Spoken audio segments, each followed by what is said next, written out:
ওকে, আপনার নাম? আমার নাম মোসাম্মদ ময়না আক্তার। মোসাম্মদ ময়না আক্তার। বয়স কত? বয়স 21 বছর। 21 বছর বয়স। বর্তমানে কোথায় থাকছেন? বর্তমানে আছি মিরপুর 2 নম্বরে। মিরপুর 2 নম্বরে। আর আপনার জন্ম জেলা? জন্ম জেলা বাগেরহাট। বাগেরহাটে। আপনি আজকে সিক্রেটসে যে গল্পটা আপনি বলতে এসেছেন এখানে, আপনি লাখ লাখ মানুষ এটা শুনবে, আপনি জানেন ঢাকা এফএম সারা বাংলাদেশে শোনা যায়, এবং আপনার সামাজিকতার জায়গাটা থেকে সেটা অনেকটাই ঝুঁকিপূর্ণ। হ্যাঁ, ঠিক আছে। এবং আপনার গল্পটাও আমি জানি। কেন বলতে আসলেন? প্রথম প্রশ্নটা আসলে এটাই করি, সবাই কি করি, আপনাকেও করলাম। কেন বলতে আসলাম, আমি আজকে 3 বছর ধরে এই গল্পগুলো শুনি এবং শুনে আসতেছি। আসার পর হঠাৎ করে আমারও মনে হয় যে আমার তো জীবনে এত ঝামেলা গেছে, আমার জীবনের উপর এত কষ্ট গেছে, এত অন্যায় অত্যাচার আমার উপর যেতে হয়েছে, সেহেতু আমিও বলতে পারি সবার মতো, যেহেতু না আমার উপর যা হয়েছে, আমার সাথে যা হয়েছে, এরকম যেন আর কোনো মেয়ের সাথে না হয়। কিন্তু আমাদের সামাজিকতার জায়গাটা থেকে একটা মেয়ে কতটা বিপদগ্রস্ত হয়ে ভুল পথে পা বাড়ায়, তার চেয়ে বরং কি ভুল সে করলো সেটাই বেশি দেখা হয়।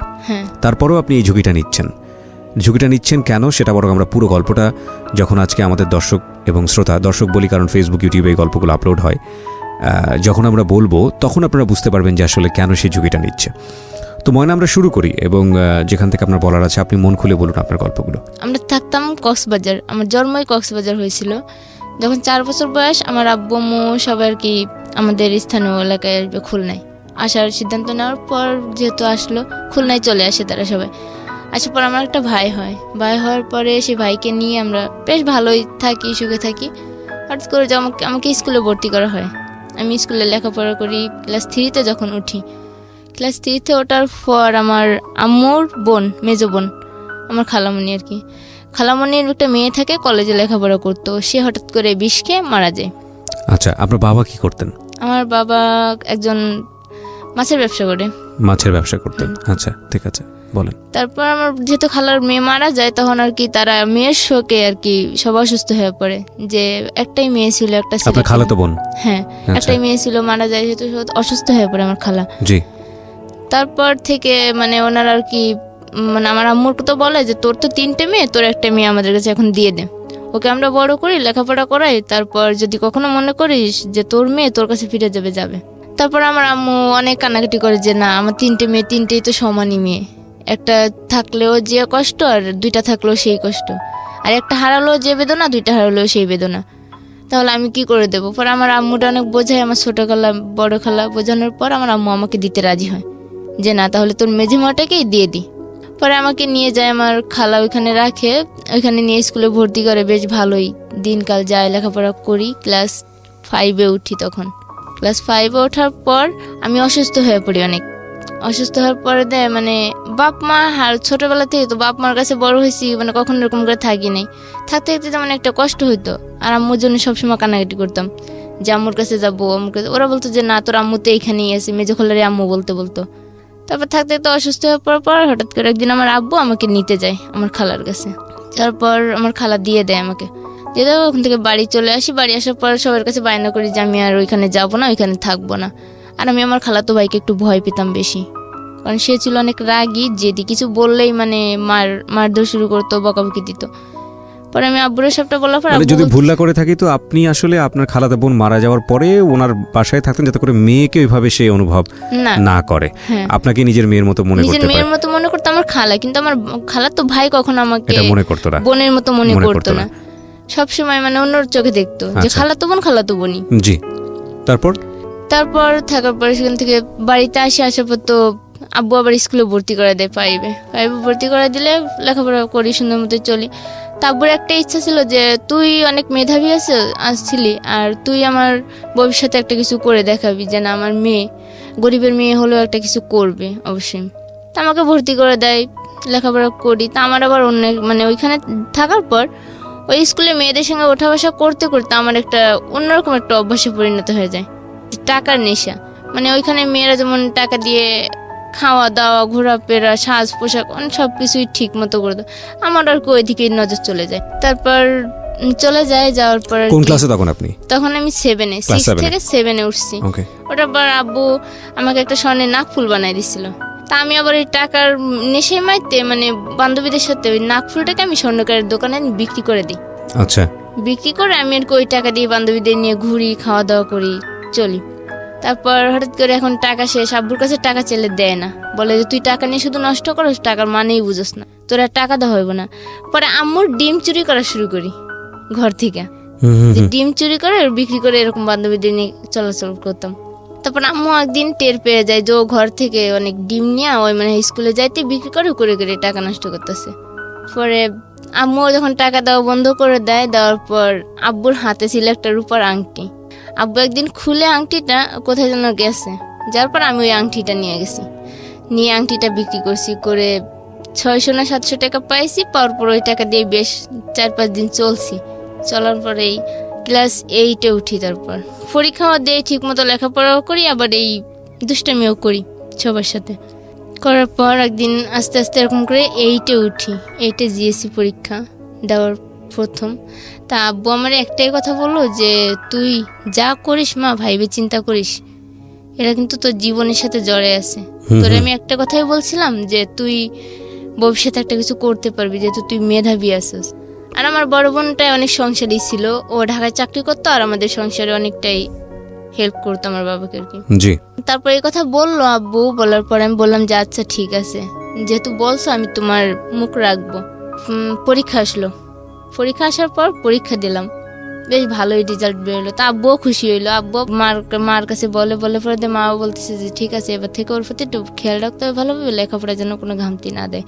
আমি 9-এ উঠি। 9-এ প্রথম পরীক্ষা দেই, দেওয়ার পর দ্বিতীয় সময় পরীক্ষা দিব, পুরো কমপ্লিট তৈরি আমি যে পরীক্ষা দেওয়ার জন্য।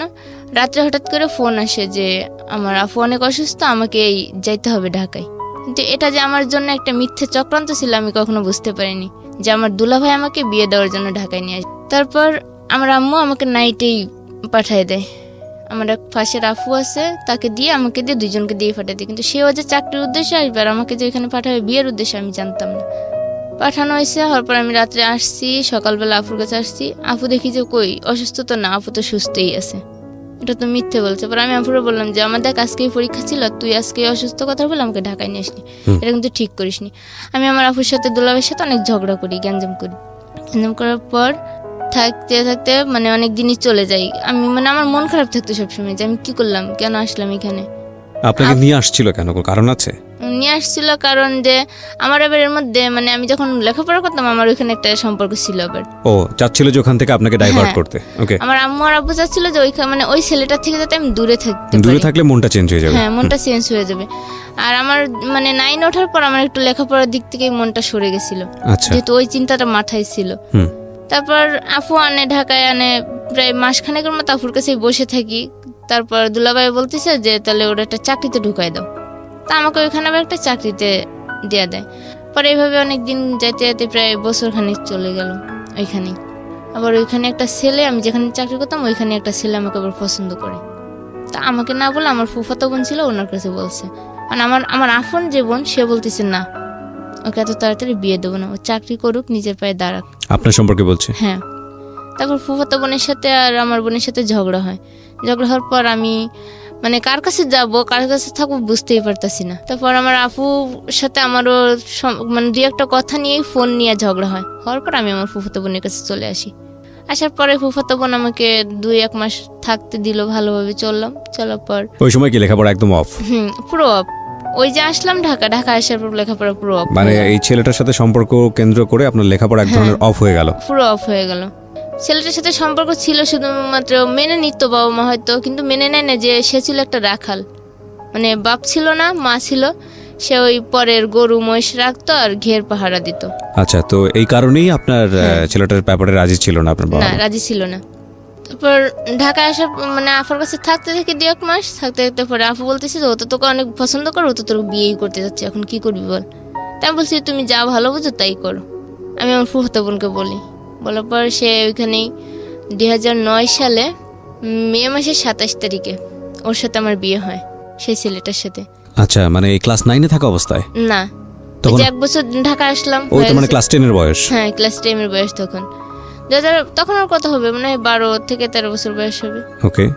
তখন আমাকে বিয়ে দেয়। বিয়ে দেওয়ার পর ওখানে 1 সপ্তাহ থাকি। থাকার পর আমার শ্বশুর বাড়ির থেকে মানে সবাই তো মানে ভীষণ রাগ যে একা বিয়ে করছে ছেলে, ছেলেকে কখনো মেনে নেবো না, আর বউকে তো তো মেনে ছেলে নেবই। আপনাকে দেখে বিয়ে করেছিল নাকি আপনি ছেলেকে দেখে বিয়ে করেছেন? আমিও ছেলেকে দেখছি, ছেলেও আমাকে দেখছে। দুজনেই রাজি ছিলেন হ্যাঁ, বিয়েতে? দুজনেই রাজি থাকা অবস্থাতেই বিয়েটা হয়েছে। আপনার বাবা মা রাজি ছিল এই বিয়েতে? না, আমার বাবা মা রাজি ছিল না, আমার বোনও রাজি ছিল না, শুধুমাত্র আমার ফুফাতো বোন আর আমি রাজি ছিলাম। আপনি কেন রাজি ছিলেন? আমার ফুফাতো বোন বলছে যে ছেলেটা অনেক ভালো, তারপর ওই ছেলেটাকে আমিও চিনতাম। ওকে, তারপর? তারপর তো শ্বশুরবাড়িতে নিয়ে যায় এক সপ্তাহ পর, এক সপ্তাহ কি 8 দিন পর নিয়ে যায়। যাওয়ার পর ওখানে ওদের যে নিয়ম, সেই নিয়ম অনুযায়ী মেনে নেয়। নেওয়ার পর বেশ ভালোই সুখে শান্তিতে সংসার চলছে। কিন্তু এর মধ্যে আমাকে যেদিন নিয়ে যায় তার পরের দিন আমার ননদের দেবর আছে একটা, সে লেখাপড়া করে, সে দেবর আমাকে মানে বিয়ের পরের দিন আর কি, ওখানে যাওয়ার পরের দিন অনুষ্ঠান আর কি, বউ ভাতের অনুষ্ঠানে ওই দেবর আসে। আসার পর ওই দিনই আমাকে দেখছে, দেখার পর আমার ছবি তুলে নিয়ে গেছে, আর আমার থেকে আমার ফোন নাম্বার নিয়ে গেছে। যেহেতু বলছে ভাবির ভাইয়ের বউ, তাহলে তো আমারও বিয়ান হয়, তাহলে আমি ফোন নাম্বার নিয়ে যোগাযোগ অবশ্যই করতে পারি। তো আমার সাথে ফোন নাম্বার নিয়ে গেছে। আর ওই দিন থেকে মানে ওর একটু নজর যে কুদৃষ্টিতে ছিল আমি টের পাইছি ওই দিন থেকে। বিয়ে হওয়ার পর থেকে সে যেদিনই কলেজ আসতো, কলেজ শেষে একবার হলো আমাদের বাড়িতে আসতো, এসে দেখা করতো, কথা বলতো, মানে অন্যরকম কথা বলতো যে আপনাকে আমার ভালো লাগে, এই ছেলের সাথে আপনি কেন সংসার করেন, ও তো দেখছেন কালো দেখতে, চিকনা, কেমন রোগাটে দেখায়। আমাকে রোগাটে হলো মানে আমি আবার তখন এটা বুঝতাম যে একটা ভালো ছেলে ছিল আমার স্বামী, মানে কোনো চা সিগারেট পান কোনো বাজে আড্ডা নেশা কিছুই করতো না, মানে এই দিক থেকে 5 ওয়াক্ত নামাজ পড়তো, অনেক ভালো ছিল। এটা যখন বুঝতে পারি তখন আমাকে আমার স্বামী সম্পর্কে বাজে বাজে কথা বলতো। তারপর আমার স্বামী আবার আমাকে রেখে ঢাকায় চলে আসে চাকরি করার জন্য। এই সুযোগটা উনি প্রায় দুপুরবেলা বাড়িতে যেত। তা আমার ননদের আবার একটা ছোট ছেলে ছিল, তা আমি বাড়িতে গেলে কি করতাম, আমাদের গরু ছিল তো অনেক, দুধ দোয়াইতো। তা আমি ওই ননদের ছেলের জন্য প্রতিদিন যখন যাইতো আমি দুধ দিয়ে দিতাম, ঘরে খাবার থাকলে খাবার দিয়ে দিতাম, কিংবা দোকান থেকে ফোন করে খাবার এনে দিয়ে দিতাম। যেহেতু আমার ননদের ছেলে মানে আমারই ছেলে, আমি সেরকমভাবেই দেখতাম তাকে, করতাম। আর আমার ভাসুর আমাকে অনেক বিশ্বাস করতো আর অনেক ভালোবাসতো, নিজের বোনের মতো। মানে আমার স্বামী যেটা আমাকে না দিত, যে এই জিনিসটা পড়লে আমার বউকে ভালো লাগবে, সেই জিনিসটা আমার ভাসুরে দিত আমাকে, যে হয়তো আমার ছোট বোন, ওকে ছোট বোন হিসাবে দিই, বা এই জিনিসটা পড়লে ওরে ভালো লাগবে, এই জিনিসটা দিলে হয়তো ওর মনটা ভালো থাকবে।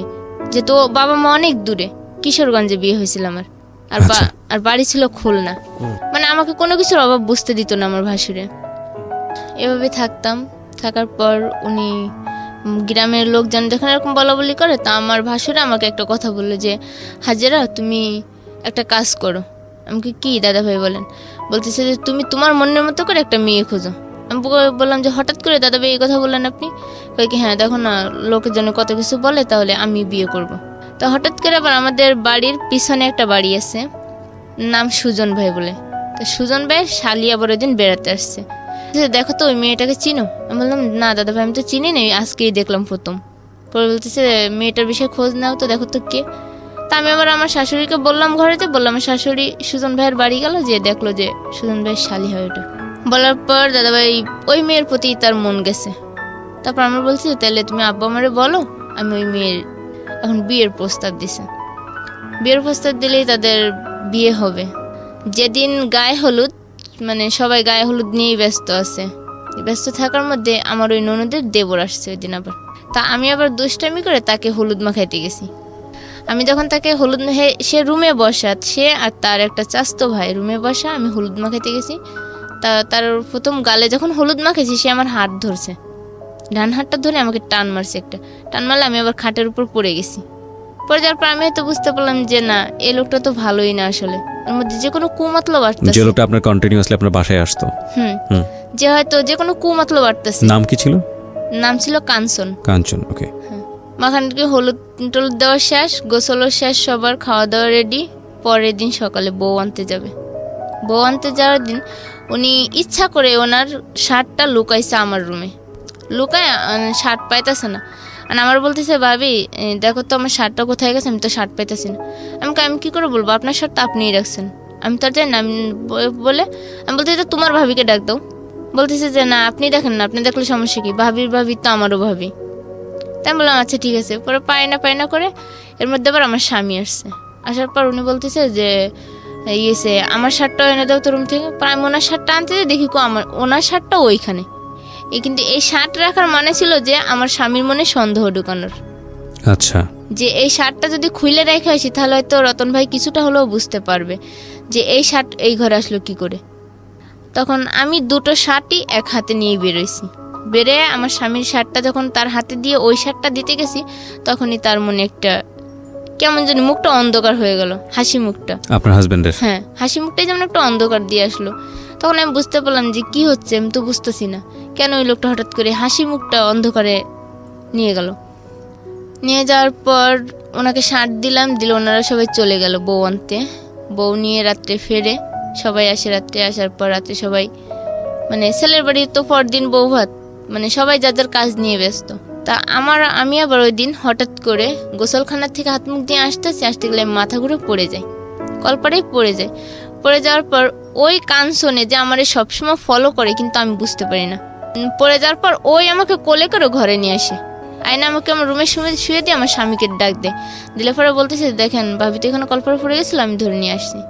তখন মানে আমার স্বামী আরো অবাক হচ্ছে যে কি ব্যাপার, আমার বউ পড়ে গেছে অথচ আমারে ডাকলো না, ও কোলে করে নিয়ে আসলো, কারণটা কি। পরে ডাক্তার ডাকে আমার শ্বশুরে, ডাক্তার ডাকার পর ডাক্তারে বলে যে আমি প্রেগনেন্ট। এখন সবাই খুশি, যে একটা খুশির মধ্যে আরেকটা খুশির সংবাদ, মানে সবাই অনেক খুশি হয়েছে। তারপর সেদিনের পর থেকে আমাকে আর কেউ কোনো কাজকাম করতে দিত না, সবাই মানে সবার চোখেই রাখতো। তারপর আমার বাবা মা বিয়ের শেষ, আমার বাবা মা চলে আসে বাড়িতে। আসার পর ওই যে দেবর, ও ওই দিন শুনছে যে আমি প্রেগনেন্ট হয়েছি, ওই দিনের থেকে ওর মন গেছে আরও নষ্ট হয়ে, যে প্রেগনেন্ট হলে তো পরবর্তীতে অন্য কিছু সমস্যা দাঁড়ায় যেতে পারে। ও কি করে, আমার যা যখন বাপের বাড়ি যায় তখন আমাদের বাড়িতে ঘন ঘন আসে আমাকে হাত ধরে টানে, আমাকে জড়িয়ে ধরে, মানে নেগেটিভ সাইডের থেকে মানে অন্যরকম নিয়ে যেতেছে যে কি করতেছে। আমি বারবার মনে করি দেখেন আপনি যে বুঝতেছেন সব কিছু দেখতেছেন, আমি অন্য একজনের স্ত্রী, আর এখানে আপনার ভাবি আছে, আপনার সংসারে আমার ননদ আছে, আর আপনার ননদের ভাইয়ের ঘরে আমি আছি। আমরা কিন্তু দুটো পরিবার এক, কিন্তু এমন কোনো কাজ করবেন না যাতে দুটো পরিবারের সম্পর্ক ছিন্ন হয়। কিন্তু উনি আমাকে অন্যটা বোঝাতেন, কয় কিচ্ছু হবে না, আপনার সাথে শুধু আমি এনজয় করবো বা আপনি আমার সঙ্গে এনজয় করবেন। আমি দেখেন আমার এনজয় করার মতো মানুষ আছে, আমার স্বামী যথেষ্ট আমার জন্য, আর আমিও তার জন্য যথেষ্ট। কিন্তু এরকম করে 2-4 দিন যখন বোঝায়, সে আমাকে হুমকি দেয় যে আমার স্বামীকে বললে আমাকে সরাই দেবে, ওই ফ্যামিলিতে আমাকে আর রাখবে না। হুমকি দেওয়ার পরে আমি আমার স্বামীকেও বলতে পারি না এই বিষয়টা, কারোর কাছে আমি শেয়ার করতে পারি না, যে কার কাছে শেয়ার করবো যদি কেউ কখনো সন্দেহের তালিকায় নিয়ে যায়। কিন্তু হাজবেন্ডের সঙ্গে তো আপনার শেয়ার করা উচিত ছিল, কিন্তু আমি তখন শেয়ার করিনি। ওকে, কিন্তু শেয়ার না করাটাই ছিল আমার জীবনে হয়তো ওই ভুল প্রথম। বাচ্চাও হয়েছে রোজাতে বাচ্চা হওয়ার পর আমার আব্বু আম্মু সবাই গেছে আমাকে দেখতে। যাওয়ার পর দেখে ঠিক আম্মু বলতেছে তুই 1 মাস গেলে জামাইকে নিয়ে বাড়িতে আসিস। তাই আমি বললাম যে আমি কি করে যাবো, প্রথমবার যাবো বাড়িতে, তুমি কাউকে না কাউকে পাঠাও, আমি তারপর যাব। তা আমার একটা খালাতো ভাই ছিল, হাফিজুল নাম, সেই খালাতো ভাই আমার বাবা আর আমার ভাই যায় আমাকে আনতে। যার পর মেয়েকে নিয়ে আমরা বাড়িতে আসি, তখন মেয়ের বয়স 2 মাস হয়তো। মেয়ে নিয়ে আমার বাড়িতে আসি, আসার পর বেশ কিছুদিন থাকার পর আবার কিশোরগঞ্জে চলে যাই। অনেক দিনই কেটে যায়, তখন আর কি আমার স্বামীর সাথে আমার একটু মন কলাকালি, মানে আমার স্বামী ওই যে সন্দেহগুলো তার মনের মধ্যে বাইরে রয়েছে, যে কাঞ্চন বাড়িতে কখনোই আসতো না, সে কাঞ্চন কেন বাড়িতে প্রতিদিন আসে। সে আমাকে 2-1 দিন কথাগুলো জিজ্ঞেস করেছে যে কাঞ্চন ভাই বারবার আসে কেন, বলতে পারো? আমি বলি যে না, হয়তো আত্মীয় সম্পর্ক বাড়ছে, আগে তো হয়তো বাড়িতে মানুষ ছিল না, গল্প করার মতো কেউ ছিল না, এখন হয়তো আসে, আমি আছি, আমার বড় ভাবি আছে, তাই সে আসে।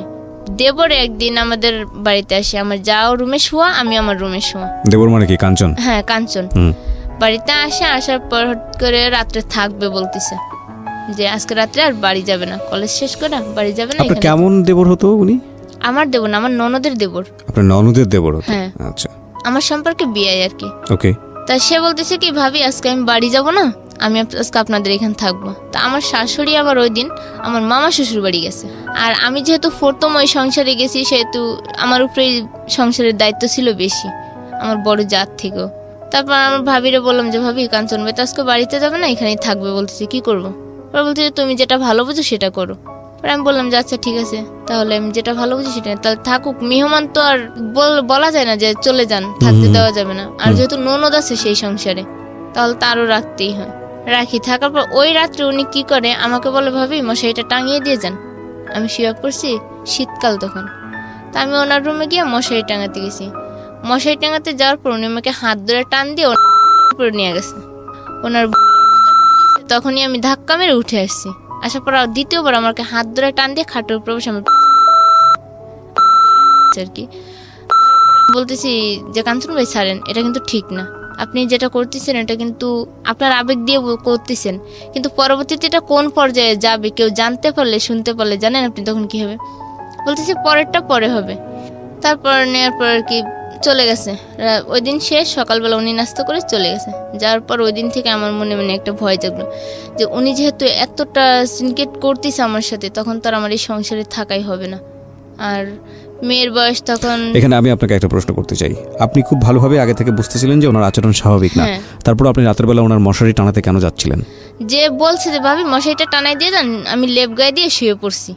আমি বলছি যখন বলছে যে মশারিটা টাঙাই দিয়েই আসবো, সমস্যা কি? না কিন্তু আপনি যখন, না সমস্যা অবশ্যই আছে, কারণ আপনি যখন দেখছিলেন আপনার হাজবেন্ডও বিষয়টা নিয়ে একটু হলেও সন্দেহ করছে, সুতরাং আপনার সতর্ক হওয়া উচিত ছিল। এইসব জায়গাতে আপনার স্টেপ ফেলার আগে অবশ্যই সতর্ক হওয়া উচিত ছিল, আমার মনে হয় যেটা। ঠিক আছে, আপনি আপনার মতো করে ব্যাখ্যা করছেন, বলুন তারপর কি হলো?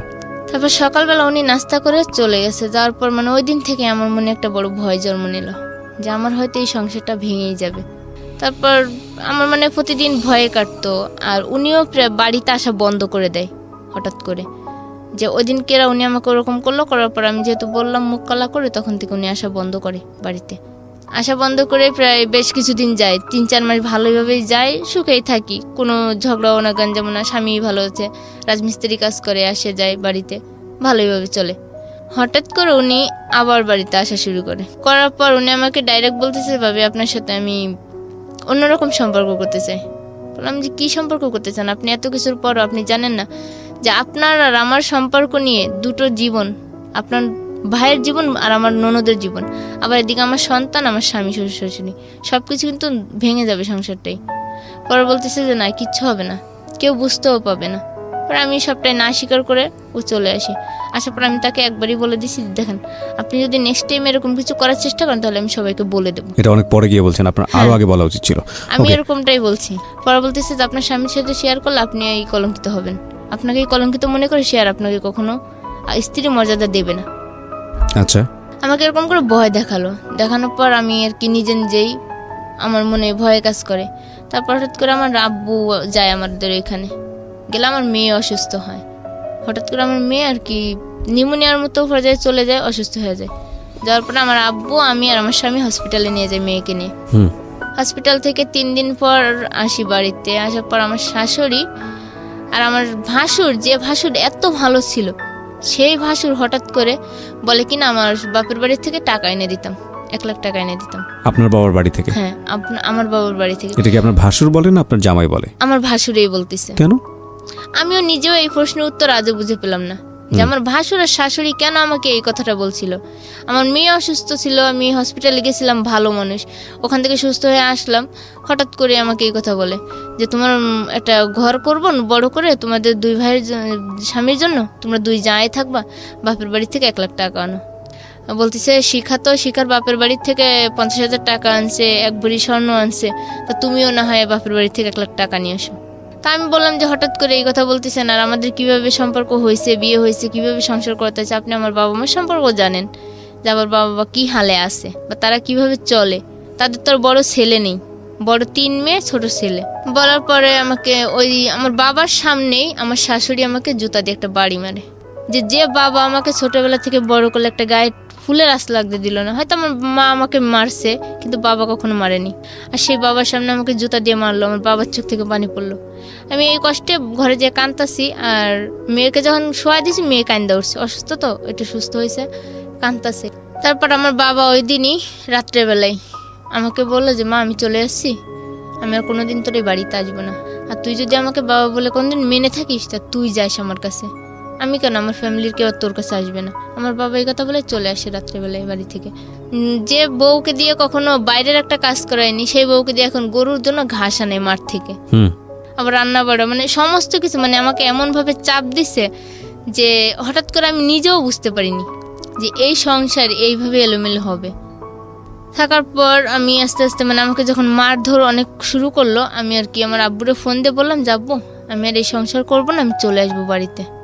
তা বলছে যে ঠিক আছে তুই চলে আয়। আর আম্মুরেও বললাম, আম্মুও বলতেছে তুই চলে আয়, তোর আর এখানে থাকা লাগবে না। আমার স্বামীরা বললো তুই মেনু মুন্সির কাছে যা, যে মেনু মুন্সিরে ডাক দে, তোদের তালাকটা এখানেই হয়ে যাক। কি বলেন? আমার শাশুড়ি যখন এই কথা বললো, আবার বলতেছে যে এই মেয়ে তো আমার ছেলের না, এই মেয়ে তো তাহলে অন্য কারোর। মানে আমার মেয়ের, আমাকে তো অপবাদ দিচ্ছে, কিন্তু তারপর আমার মেয়ের প্রতিও মানে এমন একটা কথা বলছে। তখন আমার মনের ভিতরে একটা পুরো ঘৃণা জন্ম নিল যে আমি আর এই সংসার করবই না, যে আমার মেয়ের নিষ্পাপ নিষ্কলঙ্ক, তার উপর কেন এই কলঙ্কটা দিল আমার শাশুড়িটাও। তারপর আমি ওইখান থেকে সে রাগে অভিমানে, তালাক আর হয়নি, সে মেনু মুন্সিরে ডাকতে গেছে, যে আর পাইনি, না পর চলে আসে। আসার পর আমি গাড়িতে উঠাই সব কিছু একাই, মেয়েকে নিয়ে নিয়ে আস্তে আস্তে সমস্ত কিছু গাড়িতে উঠাই কিশোরগঞ্জ বাস স্ট্যান্ডে আসি। আসার পর ওখান থেকে পুরো ঢাকা থেকে আমি আমার পুরো গ্রামে চলে গেছি। বাড়িতে গেছি যা 2 দিন পরে আমার স্বামী আমাকে ওইখানে রেখে চলে আসে বাড়িতে। আসার পর থাকি বাড়িতে, থাকার পর 3 মাস থাকি মেয়েকে রেখে। মেয়ের বয়স তখন 18 মাস। মেয়েকে কোথায় রেখেছিলেন? মেয়ে তখন আমার মার বাড়িতেই ছিল। আর আপনি? আমি আমার মার বাড়িতেই 3 মাস থাকি। ওকে। থাকার পর আম্মুরে বলতেছি হঠাৎ করে যে আমি আর বাড়িতে থেকে কি করব, মেয়ে তো এখন ভাত খাওয়াই শিখছে, খাবার দাবার খাওয়া শিখছে, তোমরা ওকে মানুষ করো, আমি ঢাকা গিয়ে না হয় চাকরি করে আমি তোমাদের সংসারেও কিছু দেই, 2টা মানুষ বোঝা হয়ে যখন আসি। তা আমার আবার পাশের একটা ফুফু আছে বাড়ির পাশেই, সে ফুফু বলতেছে যে তাহলে চল আমিও ঢাকায় যাবো, তাহলে 2জনেই একসাথে যাই, ফুফু বাস্তি একসঙ্গেই যাই, যে না হয় একসাথে থেকে চাকরি করব, বাড়ি কিছু টাকা পয়সা পাঠাবি। তা আমিও রাজি হইলাম।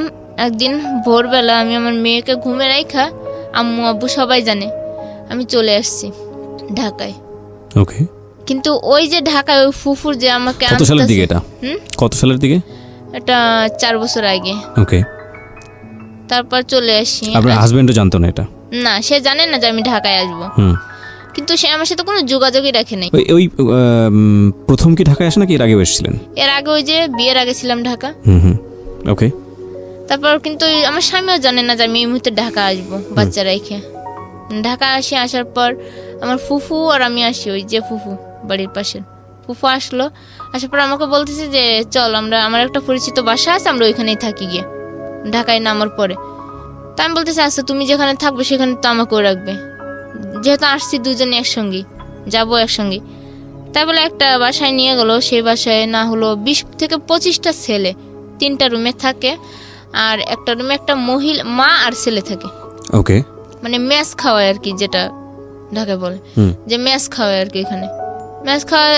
আমি বলতেছি ফুফু এখানে তো অনেক ছেলে, এখানে থাকবো কি করে 2টা মেয়ে, তোমারও বয়স বেশি না আমারও বয়স তো বেশি না, তা আমরা এখানে থাকবো। পরে দেখা যাচ্ছে এটা লোকে কথা উঠাইবো। তা আমার বলে কি তুই এত জ্ঞান দিস না, যা করার সেটা কর বলে ভিতরে গেছে। রাত্রে থাকছি, সকালবেলা আমাকে বলে কিনা যায় ফিলেট বাটিগুলো ধুইতে, যে তুই আফার ঘরে যাবি, যাই আর ফিলেট বাটিগুলো ধুয়ে নিয়ে আসবি। তাই আমি বলতেছি আবার কোন ধরনের কথা, আমি কেন তার ফিলেট বাটি ধুইতে দেবো? আমি আসছি চাকরি করার জন্য, আমি তো আর কারোর ঘরে ফিলেট বাটি ধোয়ার জন্য আসিনি ঢাকায়। তাও আমি ওই সারা দিনটা ওইখানে যেমনি বলছে যে ফিলেট বাটি ধো, খাবার নিয়ে আয়, পানি নিয়ে আয়, আমি আনছি। কই দিয়ে তোমার চাকরি করতে হইব, একদিন তোর করলে সমস্যা নেই, একদিন হয় কাজ করলাম, তাতে কি হয়েছে? কাজ করি, পরের দিন আমাকে দিয়ে এরকম মানে ফিলেট বাটি ধোয়াইবো, কাজ করাইবো, সমস্ত কাজই মানে এখন আমার দিয়ে করানোর চেষ্টা করতেছে। তাই আমি বললাম যে আমি আর এখানে থাকবো না, আমাকে চাকরি দিলে দাও, না দিলে আমি চলে এসেছি বাড়ি। তা আমারও বলতেছে কি যে এত জোর গলায় কেন কথা বলতেছিস, ঢাকা শহর আইসিস 2-1 দিন থাকলে পরেই তো চাকরি পাবি, মানুষকে আইসেই চাকরি পায়। আমাকে চাকরি তো চেষ্টাও করা লাগবে, খোঁজা তো লাগবে, যে কোনো গার্মেন্টস বলো ফ্যাক্টরি বলো সেখানে তো যাওয়া লাগবে, নাকি বাসায় বসলে কেউ চাকরি দিয়ে দিবে। পরে আমার অনেক কথা শোনাইলো, বকা দেওয়ার পর আমি আর কিছু বললাম না। তা আমি সন্ধ্যাবেলায় পানি আনতে বলছে, মানে পানি আনতে গেছি। পানি আনতে গেলে ওই ম্যাচ থাকে যে পোলা, সেখানে একটা পোলা আর কি আমার হাত ধরছে, বলতেছে দেখি তোমার জগটা, বলে আমার হাতটা ধরছে। ধরার পর আমি বুঝতে পারি যে তাহলে তো এই তো আরেক ঝামেলা, এ তো আরেক কাঞ্চন। হ্যাঁ, এ তো আরেক কাঞ্চনই পরিণত হচ্ছে। বলার পর আমি আর ফুফুরে বললাম যে ফুফু দেখ, এই ছেলেটা না আমার হাত ধরছে। পরে কি ধরলে না, হাতই ধরছে, তাতে সমস্যা কি? ফুফু যখন আমার এই কথা বলছে তখন আমি বললাম যে যেখানেই যাই সেখানে কি এই জীবনের প্রতি এমনটাই হয় মানুষের সাথে? আরে মানুষের শরীরের প্রতি কি মানুষের চোখটাই পড়ে আগে? কেউ কি কারোর মন বোঝে না যে কে কোন কষ্টের কারণে কোথায় আসে? তা ফুফু বলার পর আমি রাতটা থাকি। পরের দিন সকালে আমি আমার বাড়িতে ফোন করে আমি আমার বাপ মারে সবটা জানাই যে ফুফু আমার চাকরি দেওয়ার কথা বলে আনছে, কিন্তু চাকরি দিচ্ছে না, এরকম করাচ্ছে আমার দিয়ে। আর আমার আম্মু বলতেছে তাহলে একটা কাজ কর, তোর যে ফুফাতো বোন তো তোর বিয়ে দিছিল, তা তুই সেই ফুফাতো বোনের কাছেই যা। আমি গেছিলাম নারায়ণগঞ্জ ভুলাইলে, আর এখন আমার বলতেছে পোস্ত খুলে আসতে আমার আব্বু, যে তোর ফুফাতো বোন আছে যখন তার কাছে যা, সে হয়তো চাকরি দিতে পারবে, এখানে সে থাকে এরকমটা না কইরা। পর আমার নাম্বার দিল, ঠিকানা দিল, আমি সেই ঠিকানা মতো আমার ফুফাতো বোনের কাছে আসি। ফুফাতো বোনের কাছে রাতটা থাকি, দিনটা থাকি। পরদিন দেখি যে আমার ফুফাতো বোনও ওই অবস্থার মানুষ, তার রুমেও ছেলেরাও আসা যাওয়া করে। ওকে ওকে, ছেলেরা আসা যাওয়া করতেছে, ফুফাতো বোনের গায়ে ওড়না থাকে না, ঠিক মতো জামার কোনো ইয়া থাকে না, মানে অন্যরকম ভাবে সে। আমার এগুলো দেখা আরো 3টা ছেলে, তার একটা ছেলে বিয়ের উপযুক্ত, 2টো ছেলে অনেক 10-12 বছর করে বয়স এক একটার। তারপর তার স্বামী আছে, স্বামী থাকা সত্ত্বেও সে অন্য পরপুরুষের সাথে বাজে আড্ডা, বাজে কথাবার্তা বলতেছে। আমি রাত থাকি, দিন থেকে এরকম করে ফিরে 1 সপ্তাহ চলে যায়। আমাকে একটা চাকরিও ধরায় দেয়। আবার চাকরি করি আমি দিনের বেলা, বিকাল বেলা আমি নাইট শিফটে কাজ করি। তা আমি দিনের বেলা আমি ঘুমাই রয়েছি। আফার রুমে একটা পুরুষ লোক আসলো, দেখলাম। আসার পর আমি একটু আওয়াজ পাইছি যে একটা পুরুষ আসছে। কেউ নাই রুমে, আমি একা শুয়া আর আমার একটা ভাইগনা বসা। পুরুষ লোকটা দেখার পর আমি বললাম যে হয়তো যে কোনো কারণে আসছে, আফারে খুঁজতে আসছে। তা আমি আবার বললাম যে সবুজ, দরজার পর্দাটা ফেলে দাও বাবা। তো আবার পর্দাটা ফেলার পরে আমি শুয়ে রয়েছি। ওই লোকটা পিছন থেকে আইসেই আমার গালে একটা দিছে। তখন তো আমার অন্যরকম দেওয়ার পর আমি বলতেছি যে কিরে সবুজ, এটা কে করলো? পরে কি রফিকুল কাকাই করছে। আমি তা তুই দেখোস না যে লোকটা ঘরে আসছে, তুই দিবি না? আর এরকম করে আমার গালে টাচ করলো, তুই তো কিছুই কইলি না। কয় কি কব আন্টি, আম্মু তো এরকমের, তাই আর কি মনে করছে তুমিও বুঝি এরকম। তাহলে আমি বলছি তোর আম্মু এরকম তুই জানিস, জানা সত্ত্বেও তুই তোর মারে প্রশ্রয় দিস কেন? তো ও বলতেছে যে কি করব, মায়ের কাছে থাকতে গেলে তো মায়ের সব কথাই শোনা লাগে, চলা লাগে, যেহেতু মায়ের উপরে খাইতাছি চলতাছি। পরে আমি আর কিছু বললাম না। ওইখানে বাড়িওয়ালা যে, সে বাড়িওয়ালারে বললাম আঙ্কেল দেখেন আমার বোন তো এরকমের, এই সিস্টেমে থাকে, সে চলে, তাহলে আমি ওনার কাছে থাকবো না, আমি আপনার কাছে থাকবো। 1 সপ্তাহ থেকে চাকরি করে যে কয় টাকা হয় পেয়ে আমি বাড়ি চলে যাবো। ওকে। তুমি বলতেছে আচ্ছা ঠিক আছে। তা আমার আপার সাথে আবার বাড়িওয়ালা ঝগড়া করে এই বিষয়টা নিয়ে, যে নিজের মামা তো বোন রে আইনে কেন এরকম ব্যবহারটা করাইতেছো, আর কেন তার সাথেই এরকম ব্যবহার করতেছো। বলতেছে যে দেখেন আমি তো বাসায় ছিলাম না, ওর সাথে যা হয়েছে আমি তো দেখিও নাই, তাহলে আমি কি করে বলবো। তারপর বাড়িওয়ালার সাথে যখন ঝগড়া হয় আমার আপুর সাথে, ঝগড়া হওয়ার পরে বাড়িওয়ালা বলতেছে যে তোর কাছে আর মেয়ে রাখবো না, মেয়ে আমার কাছেই থাকবে, আমার কাছে থেকে চাকরি করবে, আর মেয়ের যত একটা বাচ্চা আছে বাচ্চা দেখাশোনাও করবো আমরাই, বাড়িতে যত টাকা লাগে আমরাই দিব। তা বাড়িওয়ালা যখন এই কথাটা আমাকে বলে, আমার একটু বিশ্বাস আছে যে না এই লোকটা হয়তো ভালো হবে। আর আমার আপু একটা কথাই বললো যে যাচ্ছিস যখন যা আমার কাছ থেকে সাইডে, কিন্তু আমার এখানে যতটা যা দেখছো তার থেকে কিন্তু দ্বিগুণ পাবি এখানে। তা আমি আর অতটা কিছু মনে করিনি, যে হয়তো আপু আমার রাখার জন্য ওনার কাছে রাখার জন্য আমাকে রাগ করে হয়তো এই কথাটা বলতেছে। তারপর আমি বললাম যে আচ্ছা ঠিক আছে, তোমার কয় টাকা আসছে এই কয়দিন আমাকে বলো, আমি দিয়া দিচ্ছি। তা আপু বলতেছে আমার 1000 টাকা হয়েছে এই 6-7 দিনে। তাই আমি বললাম যে ঠিক আছে, আমি তোমার 1000 টাকা এখনই দিয়ে দিচ্ছি। তাই বলে আমি ব্যাগ থেকে 1000 টাকা বের করে আমার আপুরে দিয়ে দিছি। দিয়ে আমি ওই বাড়িওয়ালার বাসায় উঠলাম। এটা বাড়িওয়ালার বাসায় থাকে। আমি দেখি বাড়িওয়ালার বউ মেসি ছেলেদেরকে খাওয়ায়। অনেক ছেলেরা আসে যায়, খায়, ভাত নেয়। আর ওই বাড়িওয়ালার একটা ছেলে ছিল জাহিদ নাম করে। জাহিদ আবার আমার আপু কয়ে ডাকতো, অনেক ভালো ছিল ছেলেটা। তা আমার একটা কথা বলছে যে আপু তুমি যে এখানে আসছো, তোমাকে কিন্তু আব্বু চাকরিতে পাঠাইবে না, আব্বু কিন্তু আমাদের ঘরের কাজ করাবে, তুমি কিন্তু সাবধান থেকো। তাই আমি বললাম যে তুমি তোমার আব্বুর বিষয়ে এরকম কিছু বলতে পারতেছো কি করে? তোমার আব্বু তো অনেক ভালোই আছে, কথাবার্তায় যা দেখলাম অনেক ভালো। কয় কি তুমি আমার আব্বুরে চিনো না, আব্বু কিন্তু গাঁজা খায়। আর আব্বু গাঁজা খাওয়ার এই মাথায় ঠিক না থাকলে তো কখন যে কি করে বসে তার কিন্তু ঠিক নেই। ওকে। আমার আম্মুর উপর কিন্তু অনেক অত্যাচার করে, আবার আম্মুদের দিয়ে টাকা ইনকাম করায়, এই যে ম্যাচ খাওয়ায়, আর এই টাকা নিয়ে আব্বু গাঁজা খায়। তা আমি বললাম যে আমার জীবনটা কি এতই মানে অচল হয়ে যাচ্ছে আর দিন দিন, আর মানে এতই একটা থেকে আরেকটা, আরেকটা থেকে আরেকটা, আর একটা ঝামেলা শেষ না করতে আরেকটা ঝামেলা আমার উপরে এসে পড়তেছে। যে আমি কি এমন পাপ করছিলাম জীবনে যে আমার জীবনে এত বাধা আসতেছে আর এত বাধা পার হতে হচ্ছে আমারে। পরে বলতেছে যাচ্ছে যাই করো থাকো। ওই কই ছেলেটা চলে গেছে ওর রুমে যে লেখাপড়া করতেছে। 2-3 দিন থাকার পর আমাকে দিয়ে ওই মেসেরই কাজ করে, তরকারি কাটায়, প্লেট পেটি ধোয়াই, এই করে। আমাকে কিরাম একদিন বলতেছে আঙ্কেল আমাকে চাকরিতে পাঠাইবেন না, আমার চাকরির ব্যবস্থা করবেন না। পরে বলতেছে যে এখানে কাজ করতে থাক, খাইতে থাক, তোকে মাসে আমরা 1000 করে টাকা দেবো। আর 1000 টাকা তুই বাড়িতে পাঠিস মেয়ের জন্য, আর তুই আমার সংসারে কাজ কর। তাই আমি বললাম যে না, আমি তো আপনার সংসারে কাজ করার জন্য আসিনি, আমি একটা চাকরি করব। আমি তেমন তো না যে অশিক্ষিত, আমি যতটুকু লেখাপড়া করেছি তাতে আমি একটা গার্মেন্টস হলেও খুঁজে নিতে পারবো। পরে এই কথা বলার পর বলতে যে মুখে মুখে কথা বলিস কেন, তো বোনের মুখের উপর কথা বলছে দেখে আমি নিয়ে আসছি যে না বোন হয়তো খারাপ। আমি তো দেখতেছি তুই ভালো না, আমার বলতেছে। আমাকে দেখেন আমি ভালো আছি, কিন্তু ঢাকা শহরের মানুষগুলি আসলে ভালো না। মানে ওরা চায় ওদের মতো করে আমাকে চালাইতে, কিন্তু আমি তো ওদের মতো করে চলতে পারি না, তাই আর কি আমি সবার কাছে খারাপ হয়ে যাচ্ছি। তো বলতেছে যে আচ্ছা ঠিক আছে তুই যেটা ভালো মনে কর কর। পরে রাতটা থাকলাম, 2-1 দিন গেছে। যাওয়ার পরে একটা মেয়ের সাথে আমার যোগাযোগ, ওই বাসায় আসা যাওয়া করে একটা মেয়ে, সেলিনা করে নাম। মেয়েটা কালো হলেও মেয়েটা অনেক ভালো আছে আর কেমনি। তা ওই মেয়েটা আমি বলতেছি যে দেখ বোন এরকম এরকম করে ঢাকা শহরে আসলাম, আজকে প্রায় 1-2 মাস হয়ে চলে যাচ্ছে, তা আমি তো এখনো চাকরি পেলাম না, আর আমার উল্টো নিজের টাকা খরচ হইতেছে। তো বলতেছে কি একটা কাজ করে, বাড়িওয়ালা যে কয় টাকা পাবে বল আমি দিয়া দিই, তুই আমার সাথে চল, আমি একাই থাকি, রুমে একা থাকি, আর আমি কাজ করে খাই। কি কাজ করে খাস তুই? কোথায়? আমি হোটেলে কাজ করি, হোটেলে তরকারি পাতি কাটি আর রান্না বান্না করি, এই বলছে আছে। তো ওর কাছে যাই, ওখানে থাকি, চাকরি করি, করার পর একটা প্রিন্টের কাজ করি। মানে আমি যেটা বুঝতে পারছি যে নারী ছাড়া একটা মানুষ, না স্বামী সংসার, না নিজের বাবা মা, যেখানে যাকে পাচ্ছেন সেখানে তাকে জড়িয়ে ধরে একটু ভালো করে বাঁচার চেষ্টা করতেছি। কিন্তু ওই মেয়েটার ওখানে থাকলাম প্রায় 1-2 মাস চলে যায়। যাওয়ার পর ওই মেয়েটার ওখানে থাকতে থাকতে হঠাৎ করে আমার টাকার প্রয়োজন হয়। রুম ভাড়া যে কয় টাকা ইনকাম করছি রুম ভাড়া খাওয়া করে দিয়ে শেষ। এখন আমার বাড়িতে টাকা পাঠানো লাগবে 1000, আর আমি টাকাই পাচ্ছি না, কোথায় পাবো টাকা? কত টাকা? 1000 টাকা বাড়িতে দেওয়া লাগবে। আচ্ছা। কিন্তু এখন আমি কারোর কাছে 1000 টাকা পাচ্ছি না। আর আমি যে আগে যখন বিয়ের আগে ঢাকা থাইকে গেছি, ঢাকায় যে বিয়ে হয়েছিল, যে বাসায় থেকে যে বাড়িওয়ালা লিটন ছিল নাম, সেই লিটন ভাইয়ের সাথে আমার হঠাৎ করে ওইখানেই দেখা। ওই দিনই দেখা হওয়ার পর আমি লিটন ভাইয়ের সাথে কথা বললাম, বলার পর আমি বলতেছি লিটন ভাই আমার তো টাকা 1000 টাকার প্রয়োজন, তো আমাকে 1000 টাকা দেবেন। বলতেছে তুমি আমার সাথে সকালে কন্ট্যাক্ট করো, সকালে তুমি আমার সাথে কথা বলো, বলার পর তোমাকে একটা জায়গায় নিয়ে যাবো, তুমি 1000 না, তুমি যে কাজ করলে তুমি দিনের মধ্যে 2000 টাকাও পাইবা। আমি বললাম কি এমন কাজ? কি চলো দেখতেই পারবে। আমি বললাম আচ্ছা ঠিক আছে, আমি তাহলে সকাল আপনার সাথে যাবো, আমি অফিসে যাচ্ছি না। এই 1000 টাকা কি জন্য লাগতো বাড়িতে? বাড়িতে লাগতো হচ্ছে যে মেয়ের খরচা, আর আব্বু একটু অসুস্থ। আপনার মেয়ের খরচা? হ্যাঁ, আমার মেয়ের খরচা, আর আব্বু একটু অসুস্থ। এগুলো একটু খেয়াল করবেন প্রিয় শ্রোতা, এগুলো একটু খেয়াল করবেন প্লিজ। আব্বুর জ্বর আর কি, বাড়িতে 1000 টাকা আমার দেওয়াই লাগবে।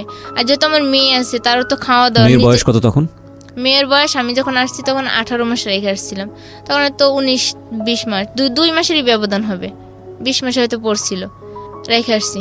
তারপর আমি বলতেছি যে এরকম, উনি বলছে যে তুমি যদি কাজ করো তাহলে তুমি টাকা পেয়ে যাবে, 1000 না 2000 টাকাও পাইবা। আমি বলতে আচ্ছা ঠিক আছে, যে কোনো কাজের বিনিময় হলো আমাকে টাকাটা দরকার, যেহেতু আর আব্বু অসুস্থ, মেয়ে আছে, মা আছে, ভাই, সংসারে তো আব্বু যেহেতু অসুস্থ তো তার কেউ কাজ করতে পারতেছে না, চলবো কি করে ওরা। আর এর উপর আর আমার মেয়ের মানে প্রতিদিন খাওয়ার বাড়তি খাবার একটু ছিল, যেহেতু আমার যে মায়ের যে স্নেহটা, মায়ের ভালোবাসা, মায়ের যে একটা আদর করে খাওয়ানো, সেটা তো আর আমি খাওয়াইতে পারি না, হয়তো তারা পূরণ করে মায়ের আদরটা। জি, এজন্য মানে আমার একটু আগ্রহ করলাম যে টাকাটা তাদেরকে আমার তাড়াতাড়ি দিতেই হবে। পরে উনি আমাকে নিয়ে যায় সকালবেলা পোস্তখোলা থেকে আপনার ইকুরিয়া, হাসনাবাদ ইকুরিয়া নিয়ে গেল একটা বাসায় নিয়ে যায়। যাওয়ার পরে আমি দেখলাম যে এখানে 2 মেয়ে, আর আমাকে নিয়ে অন্য একটা রুমে বসালো। বসার পর উনি লিটন ভাই একটা মেয়ের সাথে কথা বলার পর মেয়েটা বলছে আচ্ছা ঠিক আছে, ও যদি কাজ করে তাহলে অনেক টাকা পাবে, 1000 না ও 2-3 হাজার টাকা আজ করে আমরা পাওয়াই দিব, দরকার হলে আমাদের মেয়েদের কাজ অফ রেখে ওরে দিয়ে কাজ করাবো। তা আমার কাছে আসলো, আসার পর বলতেছে আচ্ছা তোমার কাজের ব্যবস্থা হয়ে গেছে, তুমি থাকো এখানে, আমি আসতেছি। আমি বলছি আমি তো চিনি না এখানে, আমি কার কাছে থাকবো? বলতেছে যে এখানে আপু আছে 3টে, 3টার কাছে থাকো, আমি তোমার সন্ধ্যাবেলা এসে নিয়ে যাব। থাকি, কিন্তু আমি এখনো বুঝতেছি না যে ওই দিনটাই আমার জীবনে সব থেকে একটা বড় মানে একটা কষ্টের দিন। আর জীবনে মানে এত বড় একটা ঝড় যে ওই দিন আমার নাইমে আসবে আমি ভাবতেও পারিনি। থাকলাম, থাকার পর দেখি ওইখানে ছেলেরা আসতেছে, মেয়েরা ঢুকতেছে, রুম থেকে বেরোচ্ছে, এই অবস্থা। আপনি তো বুঝেই গেলেন যে আসলে হ্যাঁ, কেন এখানে আমি এনেছে যখন আপনাকে। বুঝেছি তা আমি আপুরে মেয়েটার নাম ছিল যে ছিল ওদেরকে মানে মেইন ম্যানেজারের মতো আর কি, যে টাকা পয়সা নেয় হিসাব করে, তার নাম ছিল মুক্তা। তাই আমি বলতেছি আপু আমি এখানে থাকবো না, আমি বাসায় চলে যাচ্ছি। তা বলতেছি যে না, তুমি আর এখান থেকে বেরোতেই পারবে না। বললো, পরে একটা লোক আসলো, নাম ছিল কামরুল। লোকটা এসে আমি যখন ওই মেয়েটার সাথে তর্কাতর্কি করতেছি তখন আমার একটা থাপ্পড় মারছে। মায়েরা আমার ওই রুমে আটকায় রাখছে, বলতেছে দেখি তোর কেমন সাহস, তুই এই রুম থেকে বেরো, তুই আর বেরোতেই পারবি না, আজকে যখন আসছিস আর বেরোতেই পারবি না, দরকার হলে তোকে টুকরো টুকরো করে বাথরুমের 5 দিয়ে তোর লাশটা ছেড়ে দেবো, কিন্তু তোকে বেরোতে দেবো না। মানে আমি চিল্লাচিল্লি করতেছি, আমি বলতেছি আমি এখানে লোকজন ডাকবো। কি লোকজন কেন, আমরা এখানে স্থানীয় কেউ আসবে না, তোর ডাক শুনে। পরে আমাকে থাপ্পড় মারলো, ম্যাডাম রুমে আটকাইছে। তারপর একটা ছেলে এসে রুমে ঢুকার পর তো আর কি যা হয় এভাবে আর কি আস্তে আস্তে ওইখানে এরকম করে মায়ের খাই, কান্নাকাটি করি অনেক। ওই সারাটা দিন, হ্যাঁ, এভাবে ওই সারাটা দিন মানে আমার উপর দিয়ে এত একটা ঝড় বয়ে যাচ্ছে, কিন্তু আমিও বুঝতেছি যে আমি কি করতেছি। কিন্তু ওই লিটন ভাই আবার আমার ফোনটা নিয়ে নেয় আমার কাছ থেকে, নিয়ে আমার আব্বু আম্মুর সাথে যোগাযোগ করে আব্বু আম্মুরে 2000 টাকা পাঠাই দিছে। কিন্তু এই বিষয়টা আমাকে কখনো জানতেও দেয়নি। আর আমার থেকে ফোন নিয়ে গেছে, আমার ব্যাগ নিয়ে গেছে, আমি যে কি বের হবো আমার কোনো সিস্টেমই পাচ্ছি না। এভাবে আটকা 3 দিন পর্যন্ত। যেটা সন্ধ্যার সময় নিজের কথা সেটা 3 দিন পর্যন্ত। সন্ধ্যার সময় তো নেওয়া দূরে থাক, আমাকে আর মানে ওই রুম থেকে রুম আর বাথরুম এই দুটোই শুধু আমার জন্য, আর সব বন্ধ।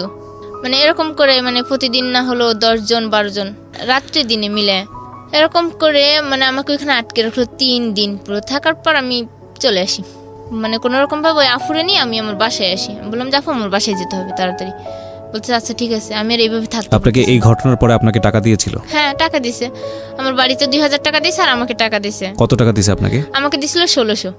3 দিন পরে? হ্যাঁ, 3 দিন পর আমার বাড়িতে 2000 আর আমাকে আপনাকে বাধ্য করে ওরা পয়সা কামিয়েছে? হ্যাঁ, ওরা একটা কাজের জন্য নিত 300, আমাকে দিত 150, ওরা নিত 150। আচ্ছা।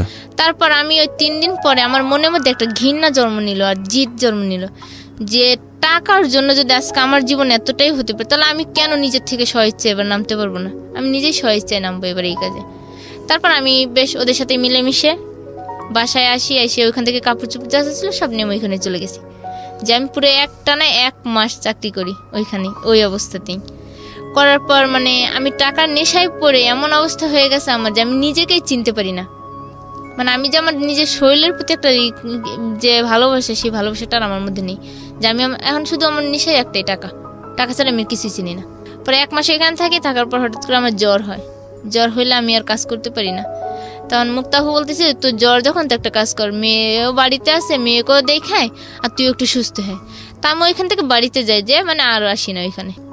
ওই যে বাড়িতে যাওয়ার নাম করে বেরোইছি ওইখানে আর আসিনি ফিরে। না আসার পর 7-8 দিন পর আমি আবার ঢাকায় আমার ওই স্থানে ফিরে আসি, আগের স্থানে। এসে 3-4 দিন থাকার পর আর রুবেল নাম ছিল একটা ছেলের, ফ্লাক্স লোডের মানে রিচার্জ করতো টাকা পয়সা মোবাইলে, বিকাশের দোকানের মতো। ওই ছেলেটা আমার দেখে বলতেছে যে কিরে ময়না, তুই এখানে কি করতিস, এতদিন ছিলি না, কইছিলাম কই গেছিলাম একটা কাজে, আমি এখানে এখন আসছি এই জায়গায় থাকবে। আমি কই হ্যাঁ। তো ওর সাথে যখন কথা বলছি একটা ছেলে ওর দোকানের ভিতর বসা আমাকে দেখছে, যে মানে আমি এখন যেরকম চলি তখন অন্যরকম ছিলাম। তখন আমি আর কি যেমন জিন্সের প্যান্ট গেঞ্জি এগুলোই পরতাম, ওইখানে থাকা অভ্যাস হয়ে গেছে। পড়ার অবস্থাতে আমার দেখে ওই ছেলেটা বলছে এই মেয়েটা কে রে? এই মেয়েটা আগে এখানে চাকরি করতো, নর্মালভাবে আসছিল, কিন্তু এখন এই মেয়েটার আর চেনাই যায় না, মেয়েটার পরিচয় এখন অন্যরকম হয়ে গেছে। ওই বলতেছে। তা আমি আবার হাসতে চলে আসছি। বাসায় ঢুকার পর আমার সেলিনা ডাক দিছে, কয় তোরে ডাকতেছে রুবেল। আমি গেছি আবার ওই দোকানে, যার পর ওই ছেলেটা আমার বলতেছে আপু তুমি কি চাকরি করবা? আমাকে হ্যাঁ আমি চাকরি করবো। কয় তুমি কি চাকরি করবা? বেতন লাগবো কত তোমার? আমি কই বেতন কত লাগবো মানে? আমার চাকরি বুঝে তো আপনারা বেতন ধরবেন, আমার কাজ বুঝে বেতন। কয় কি আচ্ছা তুমি খাবারের ডেলিভারি দিবা আর একটা সারাদিন বাসায় থাকতে পারবো, সমস্যা নেই, তোমাকে ডেলি হাজিরা হবে 500 টাকা, শুধু মাঝে মাঝে একদিন পর একদিন খাবার আনবা আর একটা খাবার পৌঁছে দিবা। আমাকে আচ্ছা ঠিক আছে, তাও তো ভালোই, আমার জন্য ভালো। প্রতিদিন যদি 500 টাকা হয় আমার মাসে আসে 15,000 টাকা। এমন করে বললো 30 দিনে। তা আমি এই হিসাবটা মিলাই দেখলাম যে আমার অনেক টাকায় আসতেছে। পরে বললো আচ্ছা ঠিক আছে। পরের দিন থেকেই আমাকে ওরা শুরু করলো ইয়াবা, হিরোইন, গাঁজা এইসব নিয়ে যাওয়া আসা করানোর জন্য। তো প্রথম দিন আমাকে নারায়ণগঞ্জ শহীদনগর থেকে কিছু চিপস আর কিছু বিস্কিট দিলে আরেকটা ছেলে আছে আমার সাথে, আমরা দুইজনে হাঁটতে হাঁটতে রেল লাইন দিয়ে চলে আসি পোস্তকুলে এসে ওইখানে আমাকে যে যে ঠিকানা বললাম ওই ঠিকানায় ওই বাক্সটা পৌঁছে দিলাম, খাবারগুলো পৌঁছে দিলাম। দেওয়ার পর 5-6 দিন যায় এরকম করে। আবার কাশপুর পাকিস্তান রোড আছে, পাকিস্তান মেলের পিছনে একটা বাসা আছে, সেই বাসা থেকে এই জিনিসগুলো আনতে হতো। আবার দেখা যায় কমলাপুর স্টেশন থেকে আনতে হতো, ভৈরব থেকে আনতে হতো। আমাকে দিয়ে মানে বিভিন্ন ধরনের মাল আনানো শুরু করলো। তা আর আমিও আস্তে আস্তে সব কিছু জানতে পারলাম যে এর মধ্যে হিরোইন থাকে, ইয়াবা থাকে, গাঁজা থাকে, তারপর আবার ইঞ্জেকশন থাকে। জানতে পারার পর আমাকে একদিন বলতেছি কি যে মানে আমাদের যে আড্ডাটা ছিল, আড্ডার জায়গা, বলতেছে ওইখানে দেখবো পুলিশ আসছে কিনা আজকে যে। তা আমি দেখতে গেছি পুলিশ দেখতে যে দেখি যে না ঠিক পুলিশ তো আসছে এখানে। আমি আবার ওদেরকে ফোন করে বলছি যে পুলিশ আসছে এখানে, 3-4টা পুলিশ আছে। তা পুলিশ আবার ওই দিন আমারে ফলো করছে। যখন ফলো করছে আমি পুলিশ দেখা, আমার মোবাইল ছিল 3টা, আমি মোবাইল চালাতাম 3টা। তা আমি যে ফোনটা দিয়ে আর কি সবসময় ওই ব্যবসার লাইনে কন্ট্যাক্ট করতাম, আমি তাড়াতাড়ি করে ওই সিমটা খুলে আমি আমার নিজের কাছে নিয়ে নিই, মানে নিজে এমনভাবে রাখি যাতে পুলিশ আমার এই স্থানে না যাইতে পারে। ফোন চেক করবে কিন্তু আমার ধরতে পারবে না। আমি সিমটা খুইলে আমার কাবজামতো নিয়ে নিই। পরে পুলিশ আমি আমার তো এখান থেকে যাইতে হলে যে কোনো একটা উদ্দেশ্য দিয়ে যাইতে হবে, যেহেতু আমি পুলিশ দেখতেছি। তা আমি দোকানে গেছি, ডাউল নিছি, মুসুরির ডাউল নিছি, ডিম নিছি আর আইসক্রিম নিছি 4টা। আমি এমনভাবে নিছি যাতে না পুলিশটা যদি আমাকে বলে দেখা যাচ্ছে আমার আইসক্রিম আমি ওদেরকে নিজের থেকে দিয়ে আসবো, কিন্তু আমাকে বুঝতে পারবে না। মানে আমার মধ্যে এই আইডিয়াটা হয়ে গেছে ওদের সাথে চলতে। পরে একটা পুলিশ আমাকে ডাক দিয়ে বলছে তুমি কোথায় যাচ্ছ? আমি আমার বাসায় যাচ্ছি। এগুলো দোকান থেকে নিয়ে গেলাম রান্না করার জন্য। পরে গরম লাগতেছে তা আইসক্রিম খাওয়াবে? আমি বললাম হ্যাঁ খেতে পারেন। পরে আইসক্রিম 4 জনের 4টা নিল আর আমার ফোনটা হাতে নিল, নিয়ে ওনার নাম্বারটা মানে আমার ফোনে দিয়ে আমার ফোন থেকে কল করলো ওনার ফোনে, পুলিশের ফোনে। পুলিশটা আর কি প্রায় বেশি বয়সও না আবার বেশি ইয়েও না, মাধ্যম বয়স হবে। তা আমার বলতেছে আচ্ছা ঠিক আছে বাসায় যাও, ফোন দিয়ে বলতেছে বাসায় যাও পরে কথা বলবো। বাসায় গেছি, যাওয়ার পর উনি আমাকে ফোন দিয়ে ওই বিষয়ে খোঁজ নেওয়ার চেষ্টা করে এবার আমারে দিয়ে, কিন্তু আমি যে ওই লাইনে সেটা কিন্তু উনি জানেই না। আচ্ছা। তারপর আমাকে ফোন দিয়ে বলে যে দেখ ভাই এখানে কোনো ব্যবসা কোনো রকম কোনো কিছু যদি কাজ হয় তুমি আমাকে জানাবে। আর আমি মনে কই আমি তো ওই লাইনে, তা আমি আর আপনাকে কি জানাবো? আমি তো আরো উল্টা আপনার থেকে খোঁজ নিয়ে আমি ওদেরকেই জানাবো যে আপনারা কবে আসবেন না আসবেন। মানে আমার মনে এই পরিকল্পনা। তো এরকম করে প্রায় মাসখানেক হয়ে যায়। যাওয়ার পরে ঈদ চলে আসে। তা আমি আবার বাড়িতে গেছি রোজার 5-6 দিন আগে, বাড়িতে যেয়ে আবার বাড়ির থেকে আসছি টাকা পয়সা দিয়ে মারে আসছি। পরে হঠাৎ করে যেদিন আসবো ঢাকায় ওই দিনকে আমার আবার এই ব্যবসার সাথে জড়িত একটা ছেলের সাথে আমার সম্পর্ক, মানে আমরা যেহেতু জানি একই।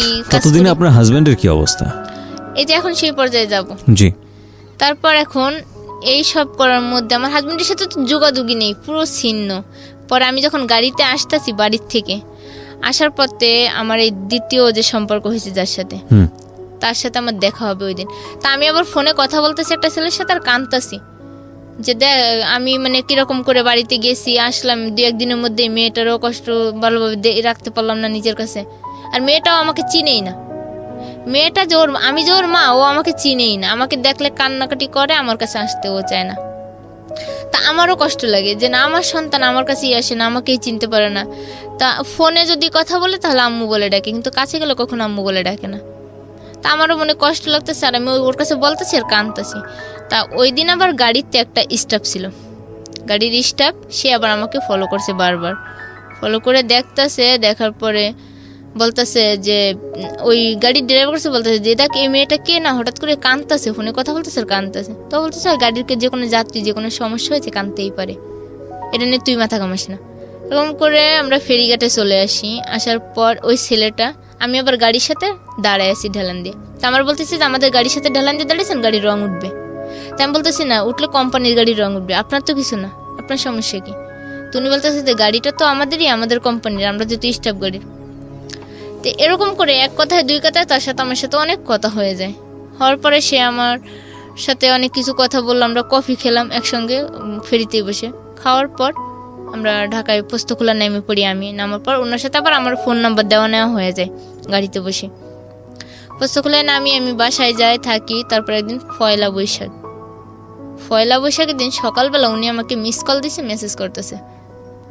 মেসেজ করার পরে আমাকে অনেক কিছু বোঝাইলো আর কি। আর এর মধ্যে আমি আমার জীবনের কিছু ঘটনা আমি ওকে বলছি। বলার পর ও আর কি আমার প্রতি একটু দুর্বল হয়ে গেছে, যে এত কষ্ট মেয়েটার জীবনে এত কিছু করতেছে, তারপরে এমন হইলো। বলার পর ও আমাকে এখন প্রতিদিন ফোন করে, আমাকে বোঝায়, আমাকে নতুন করে বাঁচার স্বপ্ন দেখায়। দেখানোর পর আমি ওর কথা মতোই চলি। হঠাৎ করে এখন আমি ওই ব্যবসা ছেড়ে দিব, মানে ওই যে ইয়াবা হিরোইন ব্যবসা, ওই ব্যবসা ছেড়ে দিব। আর এর মধ্যে আমি নিজেও ওই জগতে চলে গেছি। আমিও নিজে সিগারেট খাওয়া শুরু করি, তারপর আপনার মদ খাওয়া শুরু করি, বিয়ার খাওয়া শুরু করি ওদের সাথেই। মানে আমিও মানে আমি যে একটা মেয়ে মানুষ, তখন আমি নিজেই মেয়ে মানুষের মধ্যে ছিলাম না। তারপর ও আমাকে সব কিছু যখন বোঝায়, স্বপ্ন দেখায়, তা আমি ভাবলাম যে আচ্ছা ঠিক আছে, তাহলে আমি এই ব্যবসা ছেড়ে দেবো। তা আমি আবার ওদেরকে যে সরাসরি বললাম যে না, আমি আর তোদের সাথে কাজ করব না, আমি চলে যাব অনেক দূরে। তা বলতেছে যে এই রাস্তায় ঢোকা যায় নিজের ইচ্ছায়, কিন্তু কখনো বেরোনো যায় না নিজের ইচ্ছায়। আর যদি বেরোইতে হয় তাহলে মৃত্যুর সাথে নিয়ে বেরোইতে হয়। আমাকে এই কথা বলছে। বলার পর আমি বলছি যা হয় হোক, আমি থাকবো না। বলে এখান থেকে চলে আসি আমার ওই খালার বাসায়, যে বাসায় আর কি আমি থাকি, ম্যানেজার খালা আছে, ওনার আসি। আসার পর আমি খালারের সবটাও খুলে বলি যে খালা এই ব্যবস্থা আমার জন্য কি করবো করো। তা বলতেছে যে তুই তো একটা ছেলের সাথে কথা বলিস, তোর খুব সম্পর্ক ভালো, তো ওই ছেলেটারে বলে দেখ তোর জন্য যদি কিছু করে। তা ওর সাথে কথা বলার পর এক সপ্তাহের মধ্যে আমাকে মারার জন্য এখন ওরা অস্থির হয়ে উঠছে, যে ওই মেয়ে যদি আমাদের হাত থেকে বেরোয় যায়, আমাদের সমস্ত গোপন তথ্য বলে দিবে, কারণ ও সমস্ত গোপন তথ্যগুলো জানে।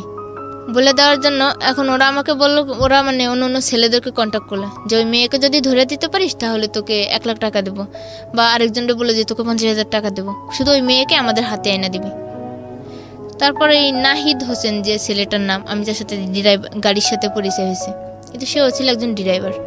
তা আমি ওকে সবটা যখন বলি, ও বল কি তাহলে তুমি একটা কাজ করো, তোমাকে আমি মানে একটা ডেট দিল যে অমুক তারিখ অমুক দিন তোমাকে আমি এইভাবে নিয়ে আসবো, তুমি কি আসবে আমার সঙ্গে। কারণ আমার ছিল তো ওই মুহূর্তেও যে আমার জীবন বাঁচানো সব থেকে দরকার, আর আমার একটা স্থানের দরকার। তা আমি ওইখান থেকে ওই দিনকে রাত্রেবেলা সন্ধ্যাবেলায় আমি পোস্তখোলা চলে আসি। আমার পোশাক আশাক চেঞ্জ করে বোরকা পরে আমি ওইখান থেকে চলে আসি পোস্তখোলা। আসার পর ওই ছেলেটা দেখি আসছে আমাকে রিসিভ করে, আমাকে ওইখান থেকে নিয়ে সোজা মিরপুরে চলে আসে। এর মধ্যে উনি একটা রুম রাখে, আর রুম রাখে উনি রুমের মানে যে ভাড়াটার সব কিছু দিয়ে রেখে দিছে, জিনিসপত্র নিছে, কিছু খাট নিছে, নিয়ে রাখছে। মানে ওনার মনে পরিকল্পনা রয়েছে যে অন্যরকম, যে উনি আমাকে স্ত্রী মর্যাদা দিয়েই ঘরে তুলবে। আমার আপনি যাকে লাভ করতেন সেকেন্ড, হ্যাঁ, যে এত কিছু। কি নাম ছিল লোকটার? ওর লোকটা ছিল হোসেন মোল্লা। হোসেন মোল্লা, ওকে। হ্যাঁ, কিন্তু ওই লোকটার পুরোপুরি সিদ্ধান্ত ছিল যে এই মেয়েটা ভালো খারাপ। সবকিছু জানতো আপনার সম্পর্কে? হ্যাঁ, সবকিছু জানতো। ওনার সঙ্গে পরিচয় কি আপনার এই লাইনেই? হ্যাঁ, না এই লাইনে না, মানে ওই গাড়ি থেকেই। ওই যে গাড়িতে বললো যে ছেলেটা রং উঠে যাবে গাড়ির, সেই ছেলেটাই। তা আমাকে বলছে, বলার পর আমি ওনার সাথে সবকিছুই শেয়ার করলাম, আর কোনো কিছু বাধা রাখিনি। ওনার মনে পরিকল্পনা ছিল যে উনি আমি যখন একটা খারাপ মেয়ে, আমাকে ভালো করবে, করে উনি ওনার স্ত্রী মর্যাদা দিয়ে আমাকে ঘরে নেবে। তারপর উনি আমাকে সবটা বলে, মিরপুরে আনার পর উনি রাত্রেবেলা আমাকে সবটা খুলে বলল যে ওনার ফ্যামিলিতে কে কে আছে, ওনার বাচ্চা আছে, বউ আছে, আর মা বাবা সবাই আছে, আর উনি আমাকেও স্ত্রী মর্যাদা দিয়ে তার কাছে রাখবে, কিন্তু আমাকে হয়তো নিজের মতো করে চলতে হবে, আমি পরিশ্রম করবো, আমার টাকায় কিছু চলতে হবে, আর সে আমাকে সবটা দিবে না, কিছুটা হলেও দিবে। তারপর ওদিন রাত্রে আমরা দুইজনে, উনি বলতেছে যে আমরা দেখো কাগজ কলমে বিয়ে করা মানুষ প্রমাণের জন্য, আর আমরা কিন্তু আল্লাহর কালেমা, যে কালেমা পড়ে আমরা বিয়ে করি, সে কালেমা পড়ে আমরা বিয়ে করব, সে কোরআন শপথ করে আমরা বিয়ে করব, আমরা এইভাবেই থাকবো, কিন্তু আমি তোমাকে কোনোদিন ছাড়বো না, তোমাকে যতটা পারি ভালো করব। ওকে। বলার পর ওদিনকার রাত্রে আমরা কোরআন হাতে নিয়ে দুইজনেই নিজেরাই শপথ করি, নিজেরাই বিয়ের যতটা নিয়ম। ওখানে আর কেউ ছিল না? না, শুধু আমরা দুইজনেই ছিলাম। এভাবে তো বিয়ে হয় না, আমি যতদূর জানি বিয়ে হয় না। তারপর মানে বলছে, বলার পর ওই রাত্রেই আমরা মানে ওইভাবে ওই রাতটা কাটাই দিই ওখানে। দেওয়ার পর পরদিন সকালে ওনার একটা বন্ধু রামপুরা থাকে, সেই বন্ধুটা আসছে, বন্ধুটা আমার বিষয়ে সবকিছু জানছে, জানার পর আসছে, আসার পর বলতেছে যে তাহলে তোর একটা চাকরি দেওয়া দরকার, তোর এইভাবে থাকতে পারবো না। পরের দিন আবার আমরা দুইজনেই ওই লোকটার সামনে আবার ওই একই শপথ নিলাম, ওই লোকের সামনে। হ্যাঁ, যে আমরা আজ থেকে দুজন স্বামী স্ত্রী কবুল বললাম। বলার পরে মানে বলছি যে যতদিন বাঁচবো দুইজন দুজনের থেকেই বাঁচবো, কখনো আর কেউ কারো ছিন্ন হব না। এভাবে এটা আপনার আগের হাজবেন্ডকে ডিভোর্স না দিয়েই? হ্যাঁ, ডিভোর্স না দিয়ে আমি এই কাজগুলো করতেছি। করার পর হঠাৎ করে রোজা চলে আসলো। রোজা শেষ, ঈদে আমি বাড়িতে গেছি। বাড়িতে যাওয়ার পর আমার স্বামী, ওই যে স্বামী প্রথম স্বামী আবার ঈদের দিন রাত্রে আমাদের বাড়িতে আসছে, যে আমি বাড়িতে গেছি খোঁজ পেয়ে বাড়িতে গেছে। কতদিন পরে আপনার সঙ্গে দেখা হলো? 1 বছর 3 মাস পর। 1 বছর 3 মাস পর? হ্যাঁ, 1 বছর 3 মাস পর সে আমার কাছে গেল। যাওয়ার পরে আমি ওনাকে দেখে মানে আমি নিজেই সহ্য করতে পারতেছি না। মানে আমি ওনাকে এত পরিমাণ ঘৃণা করি এখন, আর এতটা মানে অপছন্দ করি যে ও লোকটা কেন আমার বাড়িতে আসলো। আমি আমার আব্বুর বলতেছি যে তোমরা জানো যে ও আসবে, তাহলে আমিই আসতাম না, তাহলে তোমরা তোমাদের জামাইকে আদর করে পাঠাই দিতে, আমি আসতাম না। কিন্তু আমার এত যে কাহিনী হয়ে গেছে এদিক থেকে, কিন্তু আমার ফ্যামিলিতে কেউ জানে না, কারণ মান সম্মানের ব্যাপার নিয়ে আমি আর কি কাউকে কখনো কিছু বলিনি। তারপরে স্বামী আসছে, রাতটা পার হয়েছে, সকালবেলায় ওনার সাথে আমি পার্সোনাল ভাবে কথা বলতে চাইছি। তো উনি আমার বলতেছি কি বলবো বলো। তো উনি আমার হাত ধরছে, আমি হাত ধরার সঙ্গে সঙ্গে বলছি দেখেন আপনার হাত ধরার মতো কোনো অধিকার নেই আমার গায়ে, একমাত্র একজনেরই অধিকার আছে, সেটা হলো হোসেনের। একবার ডিরেক্টলি বলে দিয়েছেন? আমি একবার সরাসরি বলে দিছি যে আমার শরীরে টাচ করার মতো একমাত্র অধিকার আছে হোসেনের, আপনার কোনো অধিকার নেই। যে স্ত্রীর খোঁজ নিলেন না আজকে 1 বছর হয়ে গেল, তার গায়ে হাত দেন কোন সাহসে। এই কথা বলার পর সে মানে চোখের পানি ছেড়ে দিছে। চোখের পানি ছেড়ে দিয়েই হাঁটতে হাঁটতে মানে আমাদের বাড়ি থেকে একটু দূরে চলে গেছে, যে কাঁদতাছে, বসে বসে কাঁদতেছে। আর আমি এদিক থেকে মানে আমি ওনাকে সহ্য করতে পারতেছি না। আর ওনার একটা বড় ভাই ছিল বাহিরে, চাচাতো ভাই, সেও আসছে আমাদের বাড়িতে। আসার পর আমি বলতেছি যে দেখেন, আমি ভাইয়ের বলতেছি ভাই আপনারা যে জন্য আসছেন সেটা হবে বৃথা, আপনারা চলে যান, আমি যাবো না কোনোদিন আর ওই সংসারে, কারণ আমি যে স্যাপ একবার ফালছি সেটা আর আমি কখনো তুলে নেব না। তা ভাইয়া বলতেছি তুমি এত একটা মেয়ে মানুষ হয়ে এত জিদের কথা বললো না, এর জন্য তুমি পরে পস্তাইবা। আমি বলতেছি যা পস্তানোর আমি পস্তাই নিছি, আমার আর পস্তানোর কোনো কিছু বাকি নেই। তা আমার বলতেছি তুমি এই কথা কেন বলতেছো। আমি কই না, বলার যে কোনো কারণ আছে বলেই বলতেছি। ভাইয়া ওই কথা শুনে ওখান থেকে চলে যায় ঘরে। যাওয়ার পর আমি আমার কাপড় চোপড়ের ব্যাগটা গুছাই নিয়ে সোজা আমি হেঁটে বাড়ির পিছনের রাস্তা দিয়ে, ওরা সামনের দিকে আছে, আমার বাবা মাও সামনের দিকে, আমি পিছন থেকে বেরিয়ে পিছন থেকে ডাইরেক্ট চলে আসি বাগেরহাট, আমার ফোনটা সুইচ অফ করে। আর ওদিকে তো সবাই আমাকে খোঁজাখুঁজি করতেছে। বাগেরহাট এসে আমি হোসেনকে ফোন দিছি। হোসেনকে ফোন দেওয়ার পরে হোসেন বলতেছে তুমি এখানে দাঁড়াও, আমি আসতেছি বাড়ি থেকে। ওদের বাড়ি থেকে আসতে প্রায় 10-15 মিনিট লাগে। তো ফোন দিছে, ও আসছে, আইসা ওইখান থেকে আমাকে ওর বন্ধুর বাসায় নিয়ে গেছে। বন্ধুর বাসায় নিয়ে ওখানে রাখছে, রেখে ও বাড়িতে গেছে। বাড়িতে যেও আবার বিকালে একসাথে আমরা ঢাকায় আসবো। এদিকে আমার ফোন সুইচ অন করছি প্রায় 5টা 5:30টার দিকে, গাড়িতে ওঠার আগে। তখন আমার আম্মু ফোন দিয়ে বলতেছে যে তুই এরকম করে বাড়ি থেকে চলে গেলি, কিন্তু তোর মেয়ে তো আমরা এখন দিয়ে দেবো, আমরা তো আর রাখবো না, কারণ তুই আমাদের মান সম্মান রাখলি না, তাহলে তোর মেয়ে রেখে আমরা কি করবো। তাই আমি বলতেছি মেয়ে দিয়ে দিবা, দাও দেখি তোমাদের কেমন সাহস, তোমরা মেয়ে দিয়ে কিভাবে থাকতে পারো। মানে আমিও একটু জোর গলায় কথা বলতেছি। তা হোসেন আবার আমাকে জিজ্ঞেস করতেছে যে গাড়ির মধ্যে এরকম করে কথা বললো না, সমস্যা হতে পারে। তাই আমি বলতেছি কি করব, আমি আর এত চাপ নিতে পারতেছি না, মানে আমার চারিদিকে টেনশন যন্ত্রণায় আমি নিজেই এখন অস্থির হয়ে যাচ্ছি। তো বলার পরে আম্মুরে যখন বলছি যে মেয়ে দিয়ে দাও, কিন্তু আমার আম্মু দিবে না, কিন্তু আমার আব্বু ফুরনিয়ার যে মেয়ে দিয়ে দিলে হয়তো আমার মেয়ে ওই সংসারে ফিরে যাবে। এই করে ওরাও নাইটে বাড়িতে যাবে, আমার স্বামী আর ওই তার ভাই। তারপর আমার আব্বু কি করলো, আমার মেয়েকে ওর আব্বুর সাথে দিয়ে দিছে পর আমার আম্মু তো কাঁদতে কাঁদতে অজ্ঞান হয়ে যেতেছে, যে নাতিকে এত আদর করে মানুষ করলাম সেই নাতিটা নিয়ে যাইব। আর আমার আম্মু তার আব্বুর উপর কথা বলতে পারতেছেই না, যেহেতু দিয়ে দেবে, মেয়ে যাবে, মেয়ের টানে, হয়তো সন্তানের টানে মাও যদি ফিরা যায়। কিন্তু এটা ছিল মানে আমার আব্বুর ধারণা, কিন্তু আমার আম্মু জানে যে না, আমার মেয়ে যেটা করে সেটা করেই ছাড়ে, আর যেটা বলে সেটা বলেই করে। আমার আম্মু এই বিশ্বাসটা আমার প্রতি ছিল আর কি, যে ও এক জিদি, যা করবে তাই করেই ছাড়ে। তা ওরা মেয়েকে দিয়ে দেয়, কিন্তু আমি জানি না যে মেয়েকে সত্যিই দিয়ে দেবে। মেয়েকে যখন নিয়ে ওরা চলে গেছে কিশোরগঞ্জ, তখন আমাকে বলে যে, আমি বলছি যে মা মরিয়াম কই, পরদিন মরিয়ামের সাথে আমি কথা বলবো। ফরকে তোর আব্বু তো তোর মেয়ে দিয়েই দিছে, এখন আর কার সাথে কথা বলবি। এই তো আমার কাছে মানে মন মানসিকতা যে মেয়ের জন্য এত কিছু করতেছি, নিজের জীবনের চিন্তা ভাবলাম না, আর সেই মেয়ে কিনা আজকে তোমরা দিয়ে দিলে, তাহলে তোমাদের সাথে আমি আর কোনো যোগাযোগই রাখবো না। এই বলে আমার আব্বু আম্মুর সাথে প্রায় 5-6 মাস যোগাযোগ বন্ধ করে দিয়ে আমি কান্নাকাটি করি, কাজ করি, মানে অন্যরকম হয়ে গেছি, পুরো মানসিক রোগীর মতো হয়ে যায়। কিন্তু ওই নাহিদ আমাকে সবসময় বোঝাতো, সবসময় করতো। কোন নাহিদ এটা? এই মানে হোসেন, ওর নাম আমি নাহিদ ডাকি। তো এই কাজ করি বলতে কি তখনও আপনি এই পেশাতেই ছিলেন নাকি অন্য কোনো ওখান থেকে পেশা? পুরো বেরোয় এসেছেন। ওকে। বেরোয় এসে হোসেন আমাকে পুরো ভালো করে তোলে। ওকে।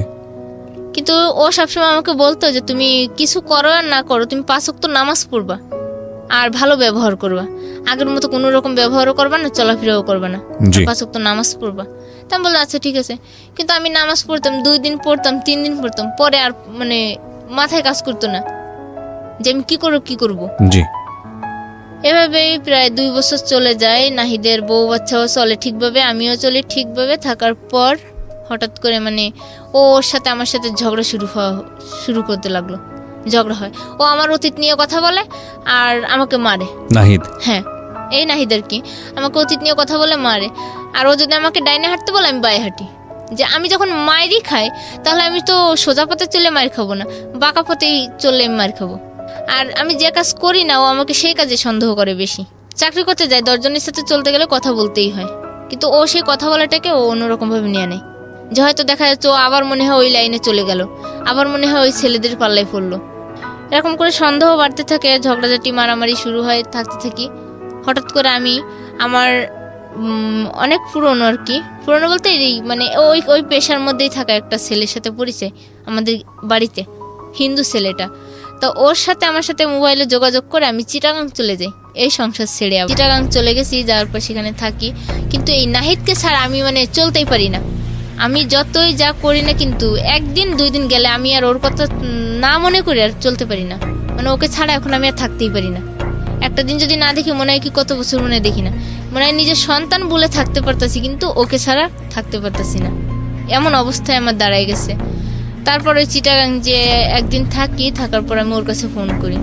ফোন করার পর ও কান্নাকাটি করে অনেক, বলে যে তুমি যা করতেছো ভালো করতেছো না, তুমি একটা মুসলমান মেয়ে হয়ে কেন হিন্দু ছেলের কাছে গেলে, তুমি ফিরে আসো। তোমাকে আমি 24 ঘন্টা সময় দিলাম, তুমি কালকে সন্ধ্যা 7টার মধ্যেই তুমি ঢাকায় থাকবা, তা না হলে হয়তো ওর জীবন দিয়ে দেবে, না হলে অন্য একটু কিছু করে বসবে।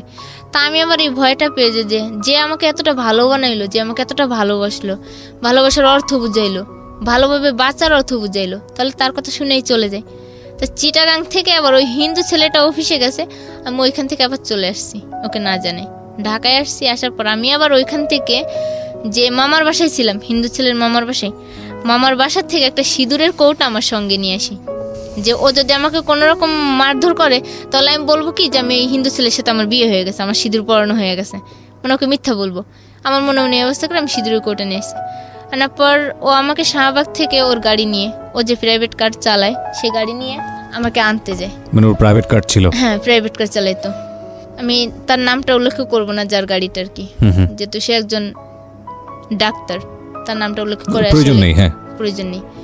তারপর ও আমাকে ওখান থেকে নিয়ে সোজা বাসায় এসে রুম খোলে, রুমের দরজা লাগায়, আমাকে অনেক কথা জিজ্ঞেস করে যে আমি কিনা ওইখানে কোনো ফিজিক্যাল সম্পর্ক হয়েছে কিনা কারোর সাথে, মানে কারোর সাথে কোনো খারাপ ব্যবহার করছি কিনা, মানে সবকিছু জানার পর আমি বলতেছি না, আমি গেছি একটা দিন, গতকালকে দিনে গেছি আর একটা দিন থাকছি, রাতটা থাকছি, চলে এসেছি। শুধু মামা আমাকে ঘুম থেকে ডাকার জন্য হাত ধরে টানছিল, ঘুম থেকে ডাকার জন্য, এটা স্বাভাবিক ডাকতেই পারে, আর হাত ধরে টান দিছিল যে ময়না এদিকে আয়। আর হয়তো কিসের জন্য ডাকছে সেটা তো আমি বুঝতেই পারিনি। তারপর ওখানে চলে আসি, ঢাকায় আসার পর যখন ও রুমে ঢুকাইছে, আমার ঢুকানোর পর ও দেখি রুমে তালা মারছে। ভিতরে তালা দেওয়ার পর আমার মনে একটা সন্দেহ লাগলো যে ওকে আমার সাথে কোনো রকম গ্যাঞ্জাম লাগবে না, মারবে আমারে। আমার মনে সন্দেহ লাগছে, কারণ ওর তো অভ্যাসই আছে মারার, এরকম যখন মারার এই অভ্যাস। তালা বন্ধ করার পর আমাকে অনেক কথা জিজ্ঞেস করছে, করার পর আমি উত্তর দিচ্ছি। দেওয়ার পর লাস্ট টাইমে ওরে মানে ও এমন পর্যায়ে নিয়ে গেছে কথাগুলো রে যে আমার আগের অতীতের পুরো নিয়ে যাচ্ছে। পরে আমি ওকে বলতেছি দেখো আমি তোমার একটা জিনিস দেখাই, তুমি আমার সাথে এরকম করতেছো না, আমি আর তোমার সংসার করবো না। দেখো সিঁদুরের কৌটা, আমাকে সিঁদুর পরাইছে। পরে ওই সিঁদুরের কৌটা হাত থেকে থাবা দিয়ে নিয়ে আমার সারা গায়ে মাইরা দিছে সিঁদুর। মাইরে দিয়েই হাতের কাছে ছিল একটা শিকল দিয়ে আমারে এমন বাড়ি শুরু করছে, আমি মানে চিৎকার শুরু করছি বাড়ি দেওয়ার। তো পাশের রুমের আফা বাড়িগুলো আনটি ছিল, তারা চিৎকার শুনে চলে আসছে, কিন্তু শিকলের একটা বাড়ি যে পড়ছে আমার মাথায়, আর মাথাটা পুরো ফেটে গেছে। ওই শিকলের বাড়িতে মাথাটা ফেটে গেছে, কিন্তু আমি টের পাচ্ছি না যে আমার মাথা ফাটছে কিনা। পরে মাথা ফাটার পর ও আবার আমার এই ডাইন হাতের আঙ্গুলটা ধরে একটা চাপ দেয়, উল্টোভাবে চাপ দিলে পুরো আঙ্গুলটা মনে করলাম যে ভাঙেই গেল বুঝি। চাপ দেওয়ার পর ওর রুমের দরজা খুলছে মাইরাটেরা, দরজা খুইলা এখন বাড়িওয়ালা আন্টি অন্তত দরজা খুলতেই হবে, দরজা খুইলা আমি আবার রুম খোলার সঙ্গে সঙ্গে দৌড় দিয়ে অন্য রুমে গেছি। তো অন্য রুমে যেয়ে যখন আমি বসে আছি তখন আমার এই বাম সাইড দিয়ে রক্ত ভেসে যাচ্ছে, আর আমি যে শুয়ে পড়লে আমার মাথার রক্ত সব ওই চাদরে লাগতেছে। তখন আমি টের পাই না যে আমার মাথা কাটছে না ফাটছে। পরে ওই আফুর নাম ছিল হালিমা, তা হালিমা আফু আবার চিৎকার দিছে, কিরম হয় না তোর মাথায় এগুলো কি, তোর মাথাতে রক্ত আসতেছে কেন? পরে আমি বললাম কই, আমি তো জানি না। পরে একদিকে মানে সিঁদুরের রঙে গা লাল হয়ে গেছে, আরেকদিকে রক্ত। তারপর ওই আন্টি আর হালিমা আফা দেখলো, দেখে আমারে মাথাটা বাইন্দা দিল, হাত দিয়া চাপ দিয়ে আর কেটা উন্না দিয়ে বাইন্দা দিল, দিয়ে রক্ত আর মানতেছে না, পারছে অনেক, মানে না রক্ত, কি করবো। পরে যেই বলছে যে নাহি তুই ময়নারে কি করলি, ময়নার তো মাথা ফেটে গেছে, ও ঘর থেকে এক লাফ দিয়ে আমার ওই ঘরে যে ধইরা আনছে, আবার আমার রুমে আনছে, আয়না আমার মাথায় একটা গামছা বাইন্দা আমার রুমের ভিতর তালা দিয়ে থুই, আমার হাত বানলো পা বানলো, ওই অবস্থাতেই আমার হাত দুটো বানছে উল্টাভাবে পিছন দিক নিয়ে, আর পা দুটো বানছে বাইন্দা, মাথায় আবার গামছা বানছে বাইন্দা, ও রুমে তালা দিয়ে চলে গেছে। যে ডাক্তারের দোকানে গেছে, তুলা স্যাবলন মলমান যত যা লাগে আর কি সব কিছু বাসায় নিয়ে আসছে, আইনে ওই আবার আমার চিকিৎসা করতেছে, মাথায় তুলা দিয়ে মুছতেছে, রক্ত বন্ধ করে রেখেছে। সবাই বলতেছে ডাক্তারের কাছে নিয়ে, কিন্তু ও তখন ভয় পাচ্ছে যে ডাক্তারের কাছে নিলে তো হয়তো যে কোনো একটা কিছু বলতে পারে, ও আমাকে ডাক্তারের কাছে নিবেই না। নানার জন্য ওইভাবে ওরকম করে আমাকে সুস্থ করে তোলে, আমি হাঁটতে পারি না, চলতে পারি না, ডাক্তারের কাছে নিয়ে যায়, ওষুধ আনে, খাওয়ায়, পুরোপুরি সুস্থ করে ভালোভাবে জীবনযাপন শুরু করি ওই দিন থেকেই। তারপর থেকেই মানে আমার জীবনে এমন একটা শিক্ষা হইলো যে আমি আর কোনো ছেলেদের সাথেই কথা বলবো না ওই মার খাওয়ার পর। পরে এইভাবে থাকতে থাকতে প্রায় বছর খানেক হয়ে যায়, প্রায় 2 বছরই হয়ে গেছে ওর সাথে সংসার এরকম করে। কিন্তু এদিকে আমার মেয়ের খোঁজ খবর আমি নিই, মাঝে মাঝে ফোন করে। মেয়ের চাচি আছে আমার, সে বড় যা, তার সাথে কথা বলি, যোগাযোগ করি। মামা শ্বশুর আছে, তাদের সাথেও কথা বলি, যোগাযোগ করি। পুরো মানে সব কিছুই ভালোভাবে চলে। হঠাৎ করে ওর বউ ঢাকায় আসবে, আমার নাহিদের বড় বউ ঢাকায় আসবে তখন বলছে, এখন বলতেছে আমার রুমে এসে থাকবে আর আমাকে ছদ্মবেশে অন্য রুমে থাকতে হবে। আমার স্বামী আমাকে এই কথা বলতেছে। বলার পর আমি বললাম যে তা আচ্ছা ঠিক আছে, আমি তোমার সব কথাই মানবো, তুমি যেহেতু আমার জন্য এত কিছু করেছো আমি তোমার এই কথাটা মানতে রাজি। কিন্তু ওর বড় বউ আসলো ঢাকায়, আসার পর যখন আমার রুমে থাকতেছে রাত্রেবেলা, আমার দেখে মানে আমার এত কষ্ট লাগতেছে যে আমি বলার বাইরে, যে আমার স্বামী আমার চোখের সামনে আরেকটা মেয়ে নিয়ে রাত্রে ঘরে ঘুমাবে, তাও কিনা আমার বিছানায় আমার রুমে। তারপর আমি অন্য রুমে থেকে শুধু কান্নাকাটি করতেছি, আর আমার স্বামী আমাকে ইশারায় বুঝাইতেছে যে তুমি কান্দো না। আর ওর মেয়ে আমারই কোলে, তখন ওর ওই মেয়ে আমার কোলে, আমি নিতাছি ঘুরতাছি, কিন্তু আমার তো কষ্টে বুকটা ফেটে যেতেছি যে আমি কি করতেছি। আর বাসার সবাই আমারে বলতেছে যে তুই একটা মেয়ে হয়ে কি করে এত কিছু সহ্য করতেছিস। কিন্তু তারপর আমি সমস্ত কিছু মাইনে নেওয়ার পর ওর ওই বউ বাড়ি চলে যায়। যাওয়ার পর ওর সাথে আমার অনেক ঝগড়া করলাম আমি, যে তুমি এরকম করো আমার সাথে, আমি তোমার সাথে আমি সন্দেহ কাজ করো তো করিই না, তাও তুমি আমার সন্দেহ করো। আর আমার সামনে যে তোমার বউকে নিয়ে আমার রুমে থাকলে সেবেলায় কোনো অপরাধ না, শুধু আমারটাই অপরাধ ধরো। আমি যদি একটা ছেলের সাথে ভালো কথা কইলে অপরাধ ধরো, খারাপ কথা দিলে অপরাধ। মানে এই বিষয় নিয়ে পারিবারিকভাবে অনেক ঝগড়া হয়। ঝগড়া হওয়ার পর ও আমাকে মারে। আবার যখন মারে তখন আমাকে মাইরে টেরে পরে একদিন পর আমাকে বাজার করার জন্য টাকা দেওয়া যায়। আমি কি করি, বাজার করার টাকা দিয়ে আমি বাড়িতে চলে গেছি পলায়। বাড়িতে যে আমার পুরো সিদ্ধান্ত যে আমি আর আসবোই না ঢাকা, আর ওর সাথে কোনো যোগাযোগই করবো না। এবার বাড়িতে থাকি 1 মাসের মতো, 1 মাস 25 দিনের মতো থাকি। থাকার পর এখন দেখি যে না, ওরে ছাড়া আমার জীবন চলতেছেই না, আমি ভালো থাকতে পারতেছি না। মন শুধু ওর কাছেই থাকে সারাক্ষণ, যে ও তো আমার যতটা আঘাত দিছে তার থেকে দ্বিগুণ তো ভালোবাসছে, আমাকে ভালো করছে, ভালোভাবে বাঁচা শেখাইছে। মানে ওর ভালো দিকটা মনে করতে গেলে আমার সবকিছু ভুলে যেতে হয়, আমার কষ্টের দিক কথাগুলো। তারপর আস্তে আস্তে যোগাযোগ করতে করতে আমি ঢাকায় আসি। তারপর আবার আমার গাড়িতে যখন আমি বাড়ি যাই তখন আমার গাড়িতে একটা ছেলের সাথে যোগাযোগ হয়, গাড়ির হেল্পার ছিল সে। যোগাযোগ হওয়ার পরে আমি বাড়ি থেকে যে পলায় আসার জন্য এখন তো আমার কারোর তো একটা স্থান ধরতে হবে যে আমি ঢাকায় আসবো। আমার কাছে টাকা পয়সাও খুব কম, টাকা পয়সাও নাই বেশি একটা। তা আমি আমার এই নাহিদের কাছে ফোন না করে আমি ওই ছেলেটার কাছে ফোন করে ওর সাহায্য চাইছি। তো আমার বলতেছি তুমি রাত্রেবেলা আসবা পলায় বাড়ি থেকে, তো একটা ছেলের কাছে একটা পরিচয় নিয়ে তো থাকতে হইবে একটা বাড়িতে, তুমি আর আমি স্বামী স্ত্রী পরিচয় নিয়ে থাকবো। তাই আমি বললাম যে আচ্ছা ঠিক আছে, স্বামী স্ত্রীর পরিচয় দিয়ে থাকবো। থাকার পর ওই ছেলেটার সাথে আমি ওই রাত্রে ওইখানেই স্বামী স্ত্রীর পরিচয় দিয়ে থাকি। থাকার পর পরের দিন নাইটে সারা দিন থাকি, রাত্রেবেলা আমরা গাড়িতে ঢাকায় আসি। ঢাকায় আসার পর ওই ছেলেটা আমাকে ওর মামির বাসায় নিয়ে রাখে। কয়েক তুমি মামির বাসায় থাকবা, কাজ করবা। আমি কই না, আমি মামির বাসায় থাকবো না, আমি মিরপুরেই যাবো, মিরপুরে আমার কাজ আছে, আর আমি ওইখানে গেলে হয়তো ভালো থাকতে পারবো। মিরপুরে আমার একটা বান্ধবী ছিল সুরমা নাম করে, সে বান্ধবীর বাসায় আসি। আসার পর মানে এদিকে তো নাহিদের সাথে প্রায় সম্পর্ক শেষ, তারপরও মাঝে মাঝে ফোনে কথা হয়। নিজেদের মধ্যে ভুল বোঝাবুঝিটা ভাবি যে ভাঙাই নিলে হয়তো ভালো হবে। বান্ধবীও বোঝায়, নাহিদকে ডাকে ওর বাসায়। ডাকার পর দুজনের সামনাসামনি অনেক কথা বোঝায়, অনেক কিছু বোঝানোর পর নাহিদের সাথে আমার আবার সম্পর্কটা জোড়া লাগে। এই গেছে 17 সালের আর কি, 2017 সালের ফেব্রুয়ারি মাসের 1 তারিখে আমরা রুম নিই, স্বামী স্ত্রী রুম নিয়ে থাকি আমরা। বেশ 1 বছর ভালোভাবেই চলে, সংসারটা অনেক ভালোভাবেই চলতেছে। কিন্তু তার মধ্যে ফেব্রুয়ারি মাসে যখন রুম নিব তখন ও আমাকে বারবার একটা কথা বলতেছে তার আগে, যে দেখো তুমি যা করতেছো ভাইবে চিন্তা করো, আমি কিন্তু তোমাকে 1 টাকাও দিতে পারবো না। তা আমার মাথায় চিন্তা করতে যে 1 টাকা না দেখ, আমি গার্মেন্টস করতে পারবো, গার্মেন্টস করে আমার সংসার আমি চালাতে পারবো, কিন্তু ও তো আমার পাশে থাকবে। তা এর মধ্যে আবার ওই ফেব্রুয়ারি মাসের আগে ও আমাকে মারে, মানে আমারই একটা ভুলের জন্য। ও আমাকে একটা কথা জিজ্ঞেস করিস, আমি ওর কাছে না স্বীকার করছি যে না আমি এই কাজটা করিনি, কিন্তু আসলে যে এই অন্যায়টা আমি কইরে আসছি বাড়ির থেকে, কিন্তু ও জানে, ও জানতে পেরে আমাকে বারবার দিয়েছে। কিন্তু ও যখন আমাদের কোরআনের দোহাই দিয়ে বলল যে তুমি কি কোরআন হাতে নিয়ে বলতে পারবা, তাই আমি বললাম যে না আমি এই কথাটা বলতে পারবো না। তখন আমার সত্যটা ওর কাছে স্বীকার করে নিলাম। নেওয়ার পর ও আমাকে এমনভাবে মারলো, আমার বাম পাশের চোখের নিচ পুরো কালো হয়ে যায় রক্তে, আবার ঠোঁট মুখ অনেক দাগে ভরা যায়, মানে সব রক্তের স্পট। আমার হাত একটা মানে এমনভাবে ব্যথা দিছে, হাত ফুলে উঠছে ডাইন হাতটা। অফিসে গিয়ে সবাইরে বলছি কি যে আমার কলপারে পড়ে গিয়ে এই অবস্থা হয়েছে। কিন্তু ও আমার সাথে মারার পর আমাকে আমার নাকের উপরে এমন জোরে একটা বাড়ি মারে ইট দিয়া, তা আমার নাকটা আর কি মানে রক্ত বেরোতো নাকের উপর দিয়া। পরে আমি এখন কি করব, মানে ও ফোন বন্ধ করে দিছে, আমার ফোনটাও নিয়ে গেছে। এখন আমি কি করব, মাথায় কিছু আসে না। আর আমার এই বান্ধবী বোঝায়, ও ঠিকই আসবে তোর কাছে, তোর বিশ্বাস যেহেতু আছে ও ঠিকই তোর কাছে ফিরে আসবে।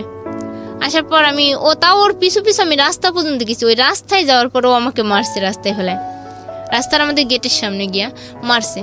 মায়েরা এমন মার দিছে আমি পুরো অজ্ঞান হয়ে গেছি ওইখানে। অজ্ঞান হয়ে যাওয়ার পর আমার এই বান্ধবী বাসার থেকে বেরিয়ে আসে যে ও এতক্ষণ হয়েছে গেছে, এখনো আসতেছে না কেন। আসে দেখে আমি রাস্তার ভিতরে অজ্ঞান। পর আমার বান্ধবী আর তার বোন আর একটা মেয়ে ছিল, সেই মেয়েটা আমাকে ধরে উঠাইছে। ওঠানোর পর ওই নাহিদ বাসায় না গিয়া আবার ফিরে এসছে ওইখানে। আয়সা যখন ওরা আমাকে তুলছে, আমার জ্ঞান ফিরাইছে, তখন ও আয়সা আবার আমার পেটে লাথি মারছে একটা, আমার নিচ পেটে, মানে এত জোরে একটা লাথি মারছে মায়ের। হ্যাঁ নাহিদেই, মানে এমন জোরে একটা লাথি মারছে। মায়েরা বলতেছে কি তোর জীবনটাই আমি আজকে বের করে দেবো, তুই যাতে আর এরকম কোনো কাজ না করতে পারোস। তাও মারছে পরে ওরা 3 জনে ফিরে আমাকে নিয়ে গেছে বাসায়। যাওয়ার পর নাহিদরা আমি এখন ওর জন্য পুরো পাগল। ও যে আমাকে এতটা মারছে বা কষ্ট দিছে তাতেও আমার কষ্ট মনে হচ্ছে না, তাও মানে ওর জন্যই আমি পাগল, যে ওই আমার জীবনে থাকবে আর আমি ওর জীবনে থাকবো, তো আমি ওকে ছাড়তে পারবো না। মায়েরটা চলে গেছে। তারপর 2 দিন পরে আমার নাক থেকে এত রক্ত পড়ে, আমি কিছুই করতে পারতেছি না। কি করব, আমার কাছে একটা টাকাও নেই যে আমি নিজের জন্য ডাক্তার দেখাবো। নাহিদও পুরো যোগাযোগ বন্ধ। তারপর আমি হঠাৎ করে আমার মাথায় একটা বুদ্ধি আসলো যে মানুষ তো টাকার জন্য কত কিছুই করে, তা আমি না হয় লাস্ট পর্যায়ে একটা ভিক্ষার থালা না হয় আমার হাতেই উঠবো। আমি এটাই মনে মনে ভাবলাম যে আমি ভিক্ষা করবো, তাহলে ভিক্ষা করে হলো আমি নিজের জীবন বাঁচাবো, কিন্তু আমি আগের জগতে আর ফিরবো না, আগের মতো আর খারাপ কাজ করে টাকা আনবো না। আমার চিন্তা ধারণা এটাই আসলো। তারপর আমি অফিস ছুটি নিলাম 5টায় নিয়ে আমার একটা বোরকা ছিল তখন, বোরকাটা নর্মালি গ্রাম এলাকার বোরকা, ওটা পরে মুখটা ভাইদে উন্না দিয়া আমি পুরো চলে গেছি, কষ্টে ঠেলে যে কী করবো টাকার জন্য। পরে আমি পুরো মিরপুরে 1 নম্বরে মার্কেটে লোকের কাছে টাকা চাইলাম। টাকা চাওয়ার পর 199 টাকা না কয় টাকা যেন উঠছে, তাও অনেক পরিশ্রমের পর। কিন্তু তখনই বুঝতে পারলাম যে ভিক্ষা করে টাকা ইনকাম করা কত কঠিন, আর ওই জগতে থাকার কত সহজ। ওই জগৎ বলতে যে প্রস্টিটিউশনের যে জগৎটার কথা বলতেছেন, হ্যাঁ ওই জগৎটায় থেকে সোজা একটা কাজ নিজেই চলে গেলাম, টাকা পেয়ে গেলাম। আর এই যে ভিক্ষা করে টাকাটা আনা কত পরিশ্রম। 10 জনের কাছে চাইলেও মনে হয় না যে 10 টাকা মেলে, 10 টাকা মেলে। এরকম করে 199 টাকা হওয়ার পর ওই টাকা দিয়ে আমি ফ্যাক্স লোডের দোকানে গিয়ে আমি নাহিদকে ফোন করছি। ফোন করে আমি ওরে সবটা বললাম যে দেখো, তোমার জন্য আজকে আমি ভিক্ষা পর্যন্ত করলাম, তাও তুমি আমার ছেড়ে যেও না, আর তুমি আমার যা করতে বললাম আমি তাই করবো। তারপর ও আসলে আমার ভিক্ষার কথাটা শুনে অনেক কাঁদলো ফোনেই, যে তুই ময়না আমার জন্য কি করলি, আর আমি বা তোর জন্য জীবনে কি করি। তাও দুইজনের মধ্যে শুধু ভুল বুঝাবুঝি থেকে যায়। পরে এভাবে ফেব্রুয়ারি মাসে রুম নিই, দুইজনেই বেশ ভালোই চলি। থাকার পর হঠাৎ করে এই যে প্রায় মাসখানেক আগে ওর বোর সাথে থাকা সত্ত্বেও মানে আমার কোনো খোঁজ খবরই নেয় না, খুব কম ফোন করে। আমি বাসায় আসতে বললে আসে না। আর রেন্টেকারে এখন গাড়ি চালায় তো অনেক মানে চাপি। রেন্টেকারে যারা গাড়ি চালায় তারা এখন দূরত্ব ভাড়া নিয়ে দূরে যায় ভাড়ার জন্য। তা আমাকে আসতে পারে না, আমাকে এই কথা সেই কথা দিয়ে বোঝায়। তো আমি ওকে একটা দিন না দেখলে মনে করেন থাকতেই পারি না। আর এত ভালোবাসি যে আমি নিজের জীবনের থেকে আমি ওকে বেশি ভালোবাসি। এই ভালোবাসার টানে আমি ওকে ভুলতেও পারি না, ওকে ছাড়া থাকতেও পারি না। তারপর ও একদিন বাসায় আসার পর আমি আর কি ঝগড়া করি ওর সাথে অনেক। আমি ইচ্ছা করে ঝগড়া করি, মানে সব কিছুই আমার মধ্যে। ওই দিন ঝগড়াটা আমার থেকেই শুরু হয়েছে। তো আমি নানান কথা বলছি, বলার পর ঝগড়া শুরু হয়েছে। হওয়ার পর ও আমারও বলতেছে কি যে দেখ, এইভাবে সংসার চলে না, তুই মুক্তি নে, না হয় আমারে মুক্তি দে। আমাকে ওই বলছে এই কথা। করার পর এই কথা বললো, আমাকে ফোন যখন কাটে দিছে, দেওয়ার পর ও একদিন বাসায় আসার পর আমি বলতেছি দেখো, তুমি আমার কাছে মুক্তি চাইছো, তাহলে আমি তোমারই মুক্তি দেবো। তাহলে তুমি আজকে আবার সেই কোরআন হাতে নাও, নিয়ে আমাকে এই কোরআন শরীফ সাক্ষী রেখে বলো যে আজকে তোর হাত ছেড়ে দিলাম, আর 3 বার তালাক বলো তুমি আমাকে। ও ঠিকই ওই দিন আমার চাপে পড়া ও ঠিকই ওই কথাগুলো বলছে, আমাকে 3 বার তালাকও বলছে। আর বলছে যে আল্লাহ, আমি যে মানুষটাকে এত ভালো করলাম, যে মানুষটাকে আমি ভালো কইরা আজকে ভালো পথে আনলাম, সেই মানুষটি আজকে আমার হাত ছেড়ে দিতেছে। তো তুমি ওরে ভালো রেখো, ভালো জন থাকুক। কথা বলে ও চলে গেছে। কিন্তু যাওয়ার পর এখন আমি শুধু ভাবি যে আমি কি করাইলাম ওরে দিয়া, আর আমি বা কি করলাম, কেন করলাম। আমার মাথায় শুধু এই চিন্তা, আমি শুধু কান্নাকাটি করি। খাওয়া দাওয়া পুরো ছেড়ে দিছি। খাওয়া দাওয়া ছেড়ে দেওয়ার পর তো এখন আর মানে ওকে ছাড়া মানে এত অন্ধকারে ঢেকে আসতেছে আমার জীবনটা। আবার মনে হচ্ছে যে আমি এই বুঝি আবার নিঃস্ব হয়ে গেলাম, একা হয়ে গেলাম। তারপরে ওকে ফোন দিই, বারবারে ফোন দিই, ডিস্টার্ব করি। ও ফোনের যন্ত্রণায় মানে ও আমার কথা শুনলে ও দুর্বল হয়ে পড়ে, আর আমি ওর কথা শুনলে দুর্বল হয়ে পড়ি। দুজনের প্রতি এতটা দুর্বল হওয়ার পর ও প্রায় 15 দিন আগে শুক্রবার রাত্রে বাসায় আসে। ও আসছিল আমার কাছে থাকার মন মানসিকতা নিয়ে, যে আমার কাছে থাকবে, থাইকে হয়তো আমাদের দুইজনের মধ্যে ঝগড়াটাও মিটাই নিবে, আবার কথাগুলো ফিরাই নিবে। কিন্তু আসছে ওই মনে, কিন্তু আমার মনে ছিল অন্যরকম একটা কিছু, যেন ও আসলে ওর কাপড় চোপড়গুলো দিয়ে আমি ওকে পাঠাই দিব। তো ও যখন আবার আমাকে ফোনে বলছে যে ও বাসায় আসবে, তা আমি আবার বলতেছি তুমি বাসায় এসো না, আমি ব্যস্ত আছি।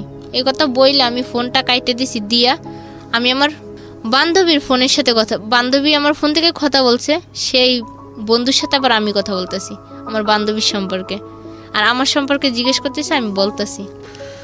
তারপর মানে ওই দিন রাত্রে শুক্রবারে যখন ও আমার বাসায় আসবে বলেছে কাপড় চোপড় নিতে, নাহিদ বলতেছে যে আমি তোমার বাসায় তাহলে আসবো, কাপড় চোপড় আছে আমার, ওগুলো নিয়ে যাবো, আমি আর তোমার সাথে যোগাযোগ করবো না।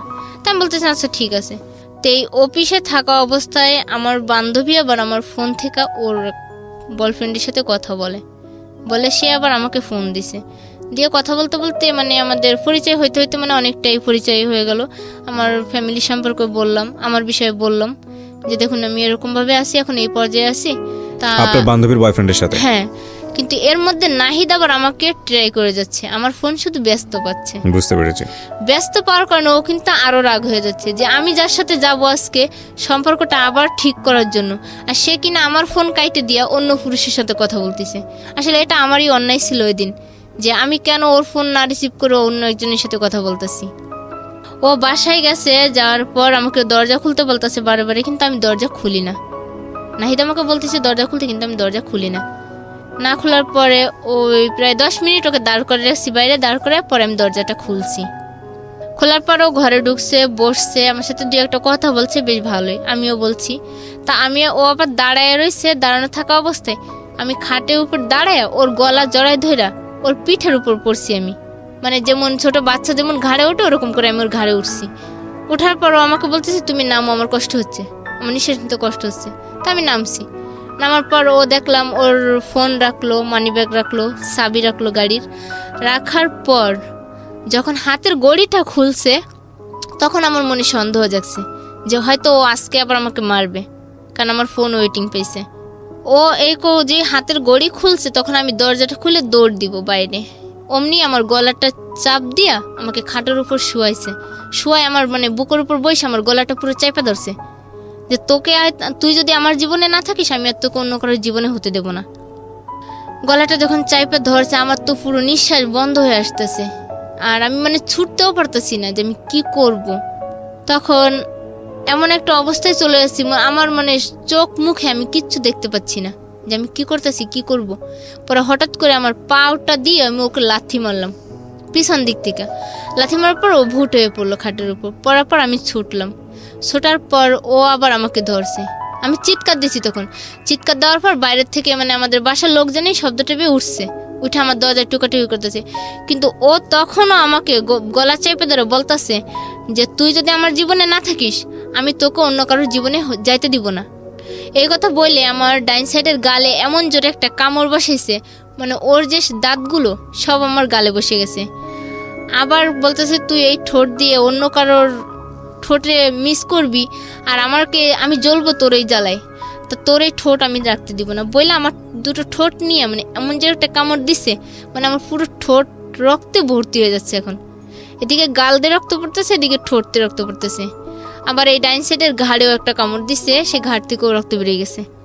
যাওয়ার পর মানে বাইরে থেকে যখন মানুষের চিল্লাচিল্লি করতেছে, করার পর সবাই দরজা খুলছে। ও দরজা খোলার পর আমি দৌড়ে আর কি আমাদের বাথরুমে চলে গেছি।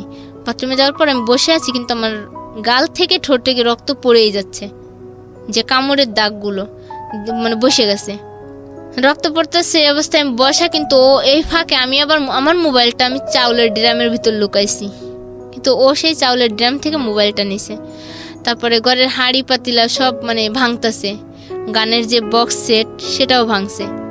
ভাঙা ঠেঙা আমার নাক থেকে নাকফুলটা নিয়ে নিছে, মারের মধ্যেই নিয়ে টিয়ে পরে ওই রাত্রে ও গেটের বাইরে চলে গেছে। আমাকে ওই অবস্থায় মেরে টেরে বাইরে চলে গেছে।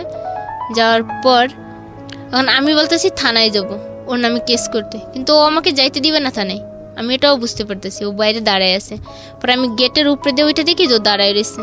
আমাকে বাসার সবাই বলতেছে দেখ এরকম পাগলামি করিস না, ঝগড়া হয়েছে আবার মিলবি, সমস্যা কি।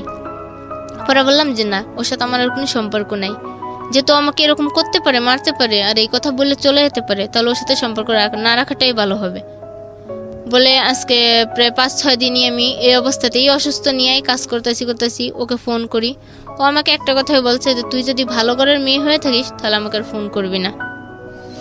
এই হচ্ছে আপনার সিক্রেটস, রাইট? কেন গল্প বললেন? এবার আপনাকে আমি প্রশ্নটা করতে চাই, যেটা প্রথমে বলেছিলেন, একটা উত্তর আপনি দিয়েছিলেন। আবার পুরো গল্পটা শুনে সিনপসিসটা জানলাম আমরা। বয়স কত বলছিলেন আপনার? কখন? এখন এই মুহূর্তে 21 বছর। 21 বছর, মানে প্রাপ্তবয়স্ক বাংলাদেশের আইন অনুযায়ী। সো ঠিক আছে, আপনি এবার বলেন কেন এই গল্পটা আপনি লাখ লাখ মানুষকে বললেন?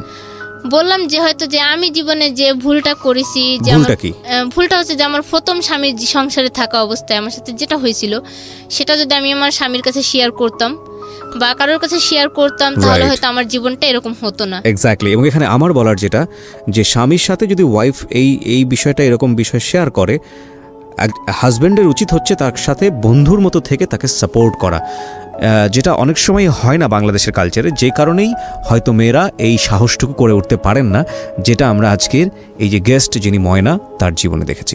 আরেকটা ভুল কি? আরেকটা ভুল হচ্ছে যেমন এই যে টাকার জন্য আমি যদি ওই দিন টাকাটা ওনার কাছে চাইতাম, আগে জিজ্ঞেস করতাম যে কি কাজ বা কিসের চাকরি দিবেন, জেনে শুনে যদি আগে বুঝে যেতাম তাহলে হয়তো আমার জীবনটা এই নরকে যেত না। আমি টাকার জন্য বরং বলি না, আমি বলি যে পুরো সিস্টেমটাই আসলে ভুল। কারণ আপনি যে দ্বিতীয় বিয়েটা করেছেন, সেই দ্বিতীয় বিয়েটা আমার মনে হয় এটা একটা ভুল সিদ্ধান্ত ছিল। দ্বিতীয় বিয়েটা অন্তত ফ্যামিলির কাছ থেকে, জি আমি বলতেছি কি যে আমার ওই যে অতীতে চলে যাওয়া, যে 1 মাস যে ওইখানে থাকা, প্রত্যেকটা ঘটনার পেছনে তো একটা না একটা রিজন থাকে না। তো আপনি যেই হঠাৎ করে কিন্তু সেই জায়গাটায় যাননি, আপনাকে যেতে বাধ্য করা হয়েছে। আপনার কাছে পয়সার প্রয়োজন ছিল, আপনি পয়সা পাননি বলেই আপনি অন্য একটা জায়গায় গেছেন, কিন্তু এই যে পয়সার আকাল তৈরি হয় সেটার জন্য তো আপনার দ্বিতীয় বিয়েটাও অনেকখানি দায়ী। হ্যাঁ এটা ঠিক আছে, অনেকখানি আপনি যদি লেখাপড়াটা চালিয়ে যেতেন, যে কোনোভাবে হোক লেখাপড়াটা যদি সামনের দিকে নিতেন, আপনি যদি গার্মেন্টসেও জব করতেন, তাহলে তো আপনার এই অবস্থাটা আজকে হতো না। হ্যাঁ এটা ঠিক আছে, হতো না, কিন্তু মানে আমার তো ওই সময় মানে কোনো রাস্তাই খোলা ছিল না। যে একদিকে ছিল যে ওরা আমাকে 1 লাখ টাকা দেওয়ার যখন কন্ট্যাক্ট করছে যে 1 লাখ টাকা দিব আর তোমরা ওই মেয়েটাকে আমার সামনে এনে দিবা, আমরা ওকে যা করার পরে করব। কিন্তু এই বাঁচার জন্য আমি নাহিদকে ধরছিলাম, আর নাহিদ আমাকে যতটা মানে ভালোবাসা চেনহ স্ত্রী মর্যাদা দিছে, তাতে আমি দিন দিন ওর প্রতি দুর্বল হয়ে গেছি, আর ওর সাথে আমার জীবনটা জড়ায় গেছে। এখনো কি আপনি নাহিদকে ভালোবাসেন? এখনো ভালোবাসি বলতে গতকালকে আপনারা যেহেতু আমাকে ফোন করছিলেন, হয়তো উনিই রিসিভ করছিল ফোনটা। জি, কারণ আমার ফোনটা ওনার কাছেই ছিল।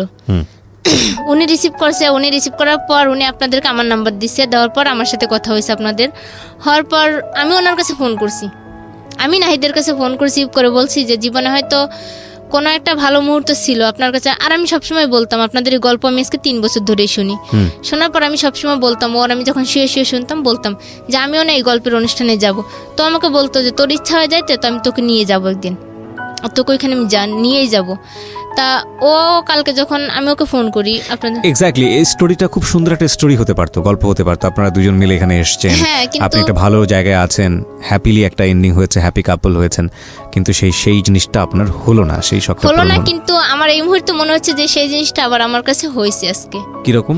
কেননা গতকালকে আমি যখন ওর কাছে ফোন করছি, পরে বলার পর আমারও বলতেছে তোমার স্বপ্ন তো একটাই ছিল যে তুমি আমার সাথে ওইখানে যাবা। তা আমি বলছি হ্যাঁ আমি যাবো ওইখানেই, বলছিলাম তখন আপনি কি আমাকে নিয়ে যাবেন? বলতেছে যে দেখো ময়না, তুমি আর আমি যত দূরেই থাকি না কেন, আমি জানি যে তুমি মৃত্যুর আগ পর্যন্ত শুধু আমারই থাকবে।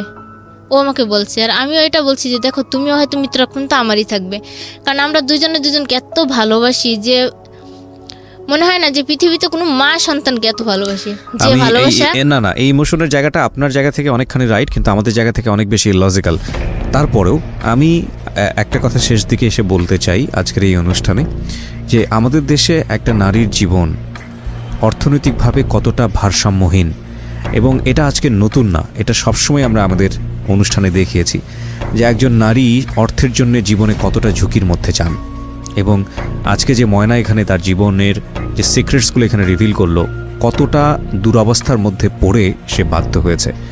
আমি শুধু একটা কথাই বলতে চাই, প্রতিটি মানুষই সম্ভাবনাময়, প্রতিটি মানুষের জীবনেই ভুল থাকে, প্রতিটি মানুষের জীবনে অপরাধ থাকে, কিন্তু ওই ভুল আর অপরাধ দিয়ে ওই মানুষের সারা জীবনের অবদান কিংবা সারা জীবনের সমস্ত ভালো জিনিসগুলোকে যদি ঠেকে দেয়া হয়, তাহলে সেটা তার কবররচিত হলো না, সেটা একটা সম্ভাবনার কবররচিত হলো। আমরা যেন সেই কাজটি কখনোই না করি। প্রিয় শ্রোতা, শেষ করছি আজকের সিক্রেটস। ভালো থাকবেন সবাই। আমি আরজে কিবরিয়া এবং আমার টিম মেম্বার সুশান্ত দা, যিনি অনুষ্ঠানটিকে সুন্দর করে গুছিয়ে আপনাদের সামনে প্রেজেন্ট করেন, সাফওয়ান যিনি সরাসরি গেস্ট ডিল করেন এবং অক্লান্ত পরিশ্রম করেন, তাদের সবার পক্ষ থেকে আপনাদের জন্য থাকলো শুভাশীষ, শ্রদ্ধা এবং শুভরাত্রি।